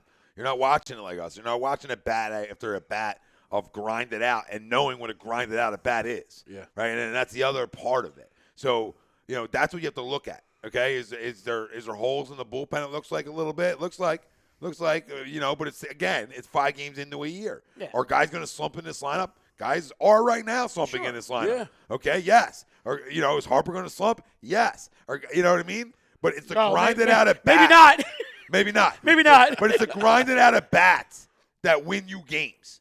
All right? That's what wins games. Is not giving the freebies away. Getting that guy out of the game. Right? That's the difference. Yeah. Can your guys go 6, 7? Can you get them out after 5? And it looks like 5 games in, from what I've seen in my eyes, tell me is this lineup's going to continue to grind all year because that's what they do. It's what these guys are known to do. Most of these guys in the lineup have done this over their career. Right. And 6, 7, and 8 have shown the ability to do it when they were in the top at times. And I believe now you're seeing at the bottom where you're getting more fastballs, more of your pitches, that you're seeing it even better. And as a hitter, how do you normally get out of a slump, right? Generally, you get out of a slump by trying to extend at bats, see as many pitches as you possibly can till you can find that one fastball or that one hanger that you can barrel up, and break you out of a slump. And, again, that's what this team does on the regular right now. So you would almost have to think, yes, they're going to slump, but you're going to think at least to start, maybe their slumps aren't as long because they're already doing the things that you need to do when you're in a slump. Right. And that's see as many pitches as possible to find your slump breaker. Yep. And I'll say this. Watching the first 5 games as closely as I have this season, I would say that the bats have all typically come with guys swinging early in the count or swinging at a bad pitch early in the count. Yeah, one glaring little weakness is runners on third and less than 2 outs. Early on this year, as I noticed, as a little bit of an issue there. So, there's things that aren't perfect. No, but you know what, though? That's league-wide right now, though, because it's early in the season and a lot of guys, you get ducks on the pond and you just start to press a little bit instead of just going up there and swinging the bat. Yep. No, you're right. TTP chiming in. What's up, brother? What up, Ballin? Tristan chiming in as well. They're arguing with Kyle. Of course they are. Kyle's not a big Kimbrel guy. You're using Robertson wrong. We talked about that already. Because Tristan said he wants Kimbrel. I'm all in on Craig Kimbrel. I would have made that phone call yesterday. I would have made that phone call a month and a half ago. Definitely making it now. And I think I got to make it now. So we'll see if they do, or we'll see if they do something we talked about earlier on, and we saw a sign of it. Is Vince Velasquez going to be in the pen and showing he can get outs in the 7th, 8th, and then maybe getting that spot in the 9th, or Gabe loves him. Maybe he just goes and says, you know what? When I call if they feel like he's ready, here you go, Vinny. Yeah, I don't believe for a second that him getting work out of the pen last night was just we said we're going to get him into a game before a start. There's definitely a purpose to that. And let's talk about the rotation. And where it was, too. Yeah.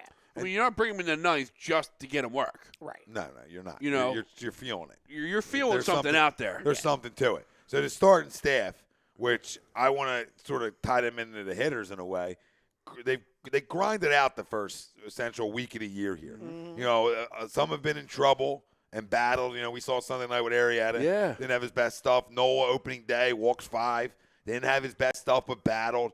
You saw it with Pivetta, right? I thought Arrieta and Pivetta did a hell of a job. I actually getting through with some adversity. I was going to say, and I think with Pivetta on Saturday, that similar to what we talked about earlier with today, that could have been a classic, Pivetta gets hit around a little bit early on, gets an early hook, and they wind up losing that game 10-4.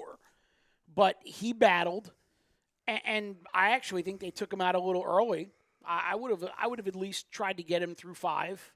You know, they pulled him after 4 1/3 on Saturday. Yeah, I was at a buddy's house, and then we were debating this, and I'm like, all right, when they got the lead, they sent him back out there to hit because there was no runners on, so hey, hit.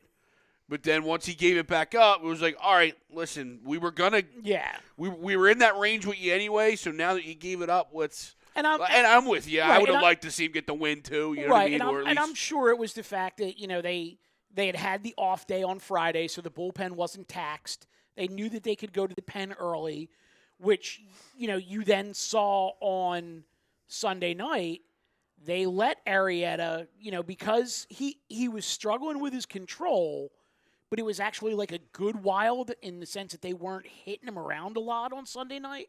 And they let him just battle through 6 until it was like, okay, it's like 46 degrees and you're at 100 pitches. It's time to go sit down. Yeah, I mean, we were sitting there like 50 pitches through 2 innings, and we're like, oh, boy. And then you're right. To get to where he got to in the 6th inning, I thought he battled real well. Mm-hmm. Again, conditions weren't great. We were there, but it was real windy. Right. And the best outing over, my opinion, the best outing, I thought Arrieta did a hell of a job battling. The best outing so far has been Zach Eflin. Yes. Uh-huh. Because of the moment and everything that went into that game, which was, Harper, the emotions of the fans, and to be able to block out and go deal against a damn good lineup. And he did deal last night. And he fought out that one. He could have went more. And again, I think the weather plays a part in saying, you're at 85. You got a chance to tack on. And that's exactly what I was going to agree with you there. You're at 85. You pitch a hell of a game. Let's end you with a great game and tons of confidence moving forward. Is how I looked at that one. So, I mean, I think John Clark put that. Do you agree or disagree with the decision? And I went right as A2D, and I said, agree, absolutely. 85 pitches, cold night, a chance to add on runs. Guys on base. No brainer. Get a win, right. No brainer. So now, obviously, Nick didn't have the at-bat that we all had hoped. Right. I think that first pitch was a ball and kind of set him off. Kyle, stop with the wiffle ball action, okay? I said that because I said the guy throws a fucking wiffle ball, and Aaron Nola is what he throws. Okay, he didn't have fucking command today, all right? Severino ever get fucking hit around?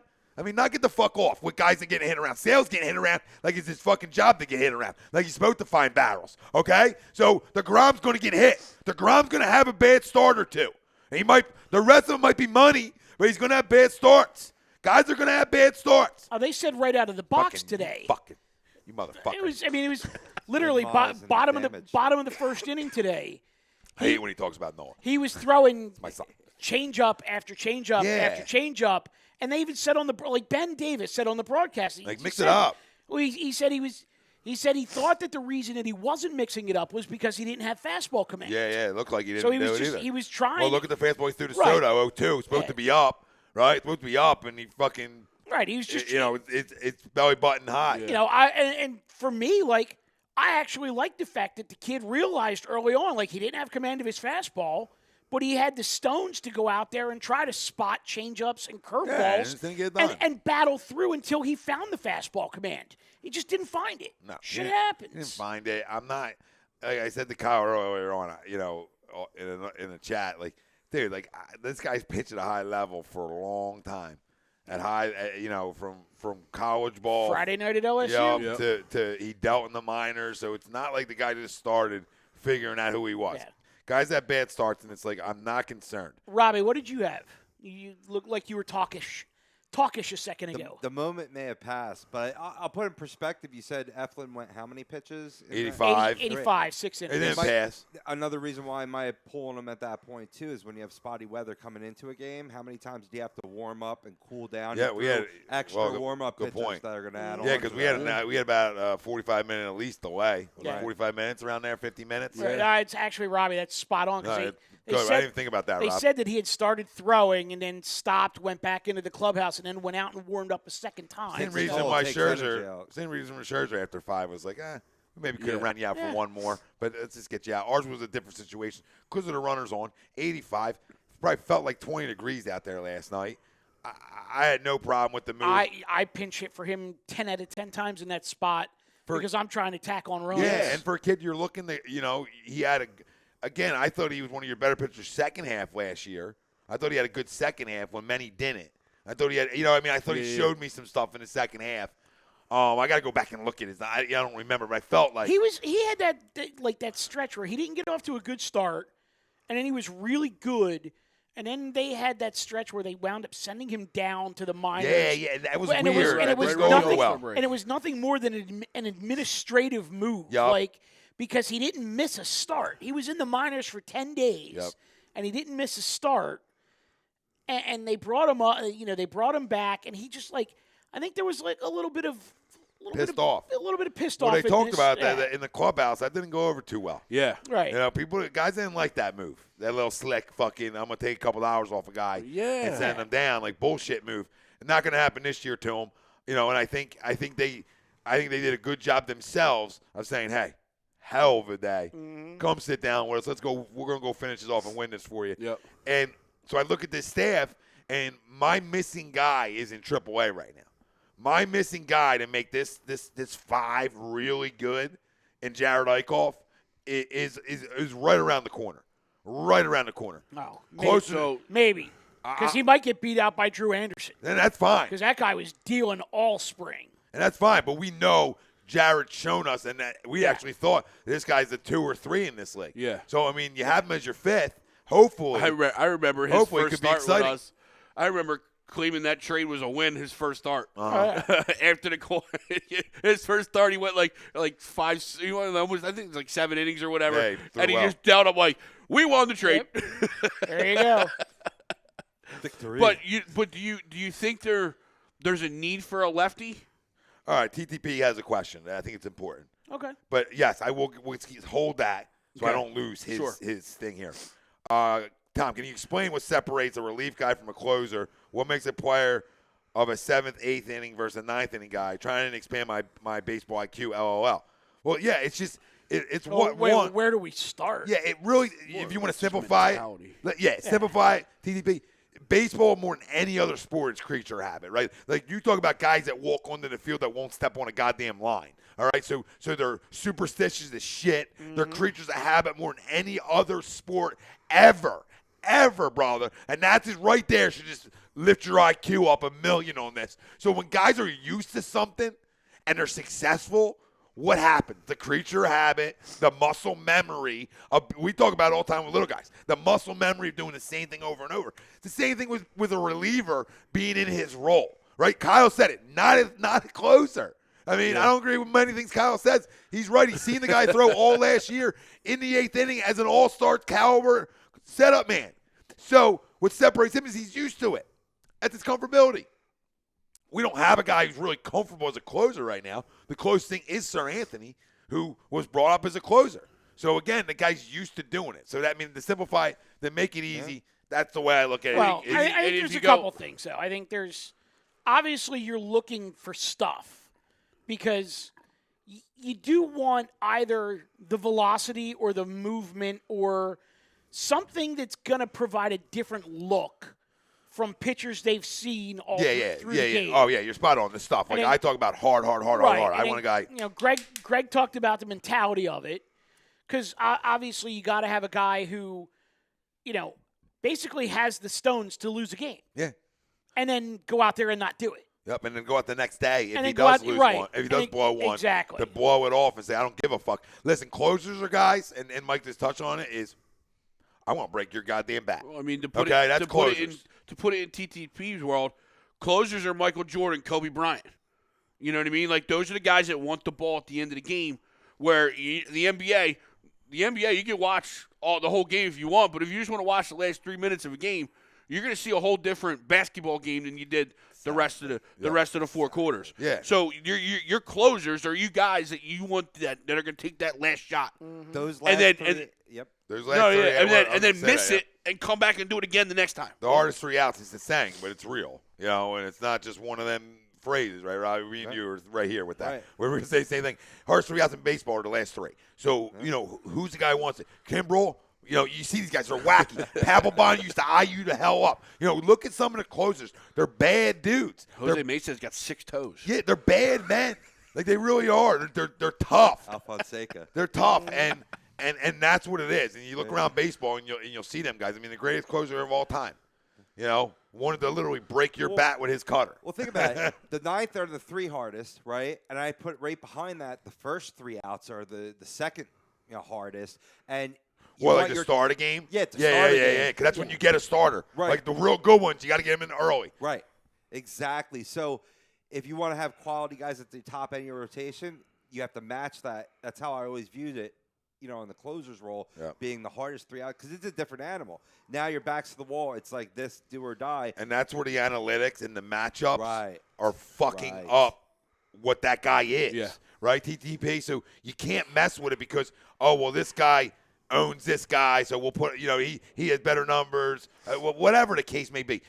Go to your guy who's a dog, who wants to pump shit, and isn't scared like Hader to throw 46 straight fastballs in Milwaukee and say, you hit it, you fucking name it. Yeah. And that's the closer. The Charlie scene, listen, just go watch Major League. Just go watch Major League, and you'll get the whole closer mentality in one movie. It really is true. And it's a classic, so we're doing you a favor.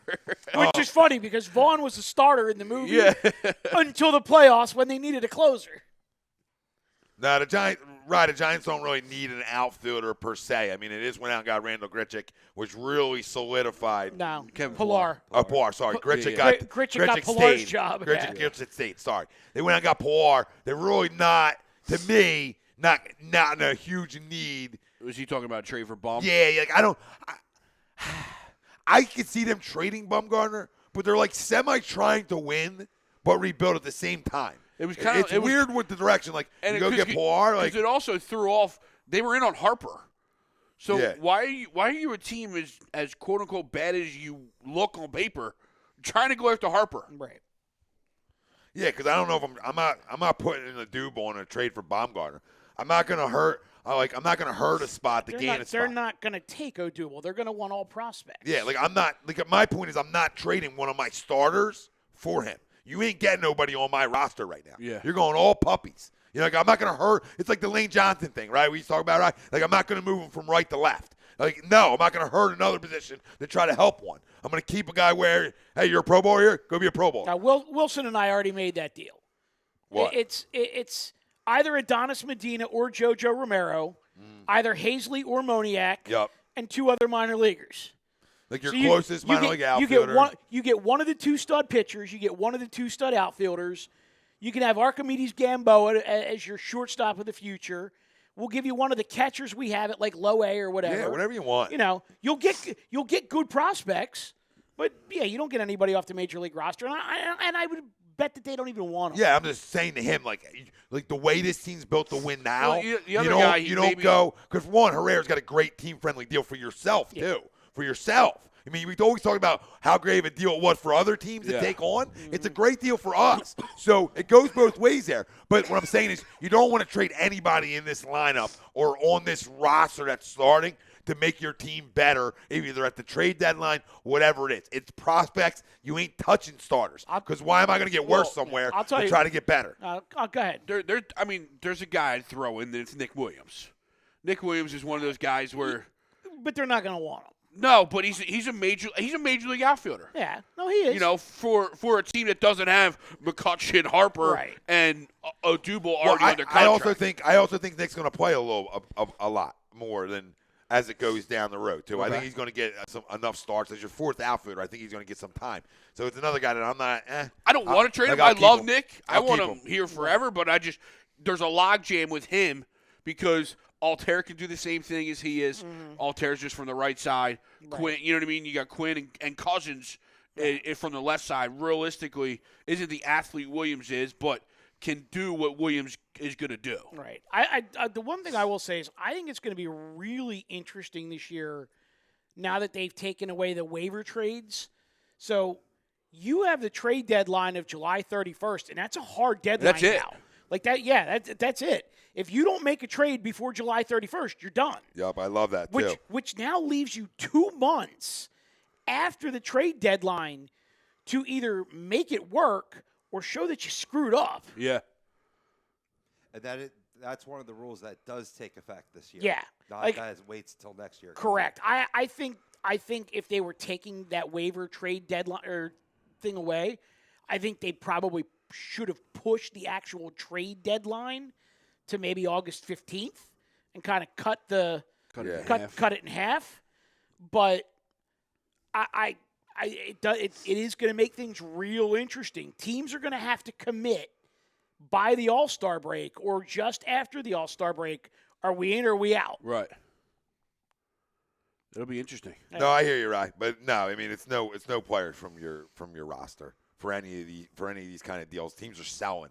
They're trying to get all prospects back, start over. Right. They don't want anybody under contract or has a deal right now. They just want fresh shit. They're getting rid of a big deal. They want fresh. Shit. They want fresh. They want shit in a bag. It's just the way it works in baseball. Fertilizer. More than any Fresh other shit. sport. Oh, you're right. Like Yeah. I mean, like in any other sport, yeah, team's gonna obviously they're gonna get. You want something back that can go right away. Yeah, or you'll trade just for a draft pick. But in baseball, it's always like prospect driven. Yeah. It's usually it's usually not a starting guy for a starting guy, right? It's a starting guy for a prospects and a ton of them. Yeah, it's the the teams that can't spend money just trying to get guys off their hands. Yeah, I mean those days are over. I mean, you think back to what was it, 90, 91? The Phillies went, was it Juan Samuel and somebody for Lenny Dykstra and Roger McDowell? And like everybody involved in the trade was like an actual name player. Yeah, that's crazy. I was like, no, that just doesn't happen anymore. Like there's just no such thing as a blockbuster trade in Major League Baseball. I mean, there's you can go out and you can acquire a huge name, but you rarely ever do you see huge names going back and forth. Yeah. Right, yeah. Yeah, it's not like you could trade for Trout with Harper. Yeah. You know what I mean? It's not like you're sending Harper and prospects for Trout. Right. True. But I dig the fact that, and maybe this is, some Bryce Harper effect, but I just dig, like, they look like they're having fun. Yep. There's a lot of personality, a lot of, the handshakes and the gestures and the, everything with and the bat flips and everything. And, like you were saying earlier, like, Gabe is so low-key and tries to keep everything on such an even keel. Like, I was kind of curious how he was going to deal with all the personalities. Yeah. And he basically just says, you know what, boys? You go ahead, do your thing. Yeah, and it's funny. Jake kind of touched out. John Clark talked to Jake last night after the game because Bryce kept bringing Jake up in every interview that he did and how integral he was in this process for himself. And Jake kind of said, yeah, he's like, after wins, we celebrate the guys that did that had a big piece in the win. And it's a loud clubhouse. It's a fun clubhouse. And after losses, it's who wants to sit in silence? He's like, that's why it's, we're all hoping to win. But, John Clark brought up the Eagles team of, the Super Bowl run where it legitimately felt like, and it seemed like, obviously, because they won, it was, that they actually enjoyed each other's company. Right. They were legitimately playing for the other guy. Next man up, obviously, was hammered home to a T for that team. Right. And Jake said, yeah, I mean, it's a very similar vibe so far in that, we're all a part of this. We're going to celebrate the guys that had a big night, and we're going to celebrate it. We're going to take a couple minutes, have some fun in the locker room because that's what you do. That's what you do. And then we move on. Right. And so it was really cool to actually hear, a veteran guy and a newer guy too. Talk about the new vibe in the locker room because, as you pointed out, there's a lot of personalities now. Oh, yeah. And a lot of high-profile players. And it's a long season. Yeah. So, they got to get used to each other. No question. I just crack up at everybody who was freaking out that Harper wasn't signed by the end of February because he was going to miss too much of spring training.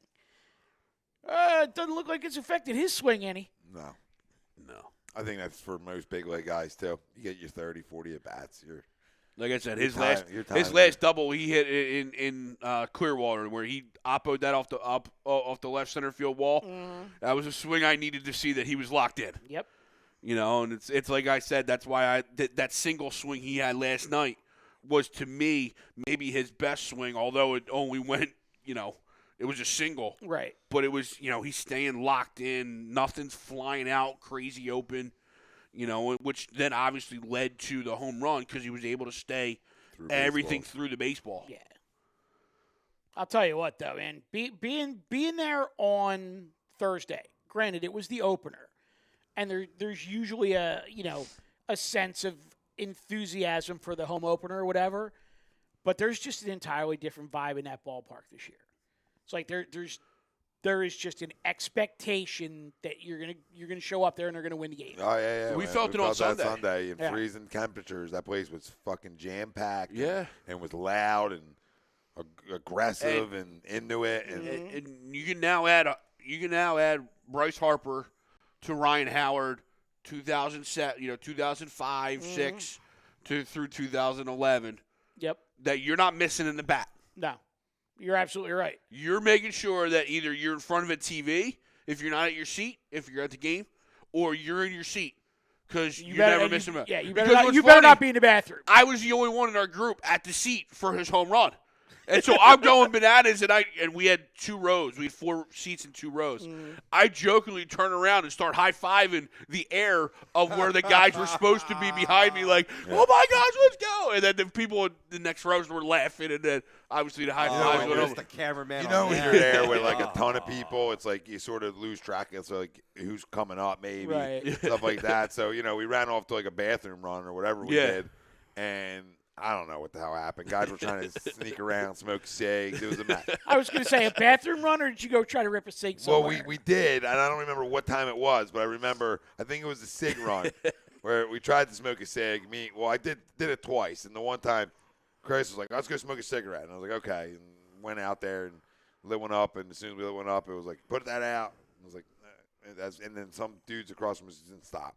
They just kept smoking there. So I was like, okay.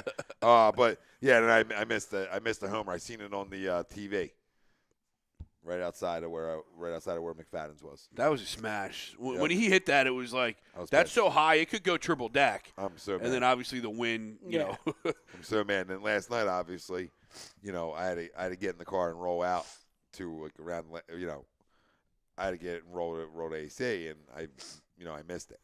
So I was watching the game, and I was like, oh man, maybe I'll see him, hit one out, whatever, and I had to get rolling. So I didn't get a chance to witness last night either.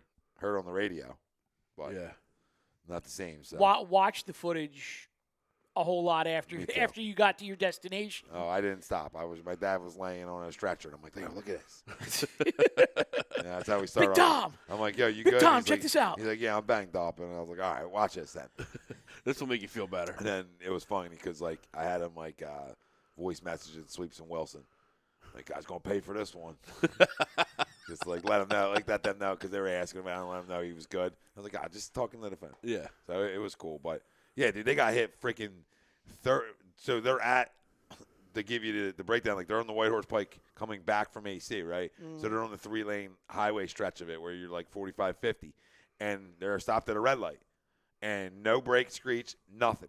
Guy like 45 just boom hits him from behind, crushes him. They go through the light, obviously. So thank God nobody was coming, right? And they went like 30 feet. My dad said he blacked out for a second. They didn't almost didn't know what happened. They got out, and the guy's door, they were trying to help the guy out of his car, and the guy's door was jammed or whatever the hell the case was. But the guy got out and was like, man, my brakes haven't been working for a little bit. And they're like, what, then? What are you talking about? Like, what? Your brakes haven't been working. So you're driving? You're driving, or whatever the case may be. But the dude hit him like 45. Downshift. Straight Go behind. around them. And then, my mom, Do something. my mom calls me, and she goes about it the complete wrong way. So, she's like talking to people. I'm like, who's she talking to? And it's like, we got a car accident. Your dad's on a stretcher. I'm like, what the fuck is happening? And so I never got news on him until I got there. Right? I tried I'm like, that's weird. He usually would call me. And I found out he called his brother, right after the accident. And his brother, you better get in that fucking ambulance. You know what I mean? You better get in that ambulance for a lot of reasons. Not one, internal shit, because a lot of people don't get in the ambulance even after fender benders and wake up fucking dead the next day. Yeah. So it's just always good to go get a little look-see. But even that for this, somebody's got to fucking pay for that. And a lot of money. Whiplash alone should be $20,000, I believe is what the number is. You get a fucking go whiplash, it's like $20,000, motherfucker. Gave up so many cash over the years. Yeah, just let people hit you from behind. Got a whole method. So we talk World Series. Isolate that. And I was like, Just wait. let people hit you from behind. No, I feel okay. Best of. Good. No, I don't think that's. That's going. No, That's going. That's a great of. Maybe not the best of. Funny of. Funny of. Funny of. It's just when people hit you from behind. World Series of Bus, we sort of talked about earlier on. We all disagreed with that. Yeah. We all feel like as long as I'm in. Oh, yeah. You know, I'll go. To me, I think to me a playoff series win would be nice. Yeah. You know, I think that's the route where I feel. But we'll get into it more. We'll talk about it as the weeks go on. This season isn't going anywhere anytime soon. We'll be talking a lot of Phillies with you, fam. So happy. You know, Sixers. I tell you what, though, man, it feels great, like, as a baseball junk, to have, like, a winner to talk about. Have you had a little more pep in your step? Because I Oh, have. yeah, no doubt. I have. And I know, like, when it's the heart of baseball season, and we're talking baseball, but the Phils aren't good. Definitely. I know the fam kind of tunes out a little bit. I don't see the fam tuning out this summer. No. I think there's going to be a lot of people putting up with our baseball talk because, you know. watch. Oh, Yeah. Phillies are must watch TV. Sixers right now aren't. Nobody panicked. They're already checked into their postseason Yeah. mode. In terms of they don't give a fuck right now. Which is guys. all fine and good. Well, it's Yeah, funny because neither like do I. my one buddy that was complaining earlier, he said if they're really that checked out, said just bring everyone up from Delaware. And I said, you know what? If it was like baseball, I would. and you could bring them up, I absolutely would. Span roster talk. Yeah. Yeah, absolutely. All right, fam. Stay tuned tomorrow night. You got lazy booking actually at 7:00 tomorrow night. I think the boys are doing the a round table. WrestleMania Yep. We have a round table. WrestleMania round table for you. Sucks. I'm gonna miss that one. For you wrestling junkies. We got a big weekend this weekend. You know, Jax will be up here from Jackson Ritz, joining the show. No, So Rich will be up. Jack. Or yeah, Ritz. Jesus Yeah, Christ. Why can't Andy. they just call themselves their names? You know what I mean? Yeah. Just call yourself Andy. Jesus Christ, I love you. I'll talk to you about that That's how tomorrow the night. wrestling biz works. I'll baby. be all not in my biz. I'll be all over him tomorrow night with his fucking nickname. Yeah, everything's a nickname. 'Cause Andy, I didn't even know which one was Andy. See that? I upload their show every goddamn fucking week. I watch it too. I watch at least like 10 minutes of it. I don't know what the fuck anybody's talking about, but I do it out of respect because that's the kind of guy I am. But yep. So stay tuned for that tomorrow night. WrestleMania Roundtable, Lazy Booking, 7:00 right here, A2D Radio. And as well, you'll have the Hockey Happy Hour after that. Hockey Happy Hour about 10:00. Flyers out of it, but you got your Penguins, your Ducks fans, and they're just NHL junkies, so they'll have a lot to talk about. And shows every night here at A2D Radio. Subscribe, like, follow, set your goddamn alerts, baby, because we're the best in the business. We're taking over everything. For another edition of Tom, No notes. they're essentially like a show to family. We're not even running from that. There really isn't no notes. This is a rundown. It's just a rundown. Rundown. I had to give Rob my computer, so Hey. now it looks like I'm using notes, and I'm really not. It was a great bracket the boys put together the other day. Yeah, well, that was a lot of fun. I don't know who put Dawkins Chase in here. I'll have to talk to them. Yeah. Some homer. Ryan Howard would be in there for me. I had Charlie. Howard won something here. I'm a winner guy. It could be Howard and Utley facing off. Could be. Could be. All right, we love you. Thank you, Gibson Mayer, our certified public accountant. Make them them yours. Find them on the web, GibsonMayer.com. Tom Rendono, Michael Maddox, Greg Mwakovic, Robbie Pove, family out there. We love you. Thanks for joining in. We'll see you. Go Phils. Deuces. Go Sixers. Go home. Fuck the Eagles right now and Flyers right now. All right, we'll get into that later. I don't really mean fuck them, but just let it go. Oh, go. Eagles You chance. got to let go. Remember, Eagles chant video will be out either tomorrow or the other day. I got a lot to fucking say. We out.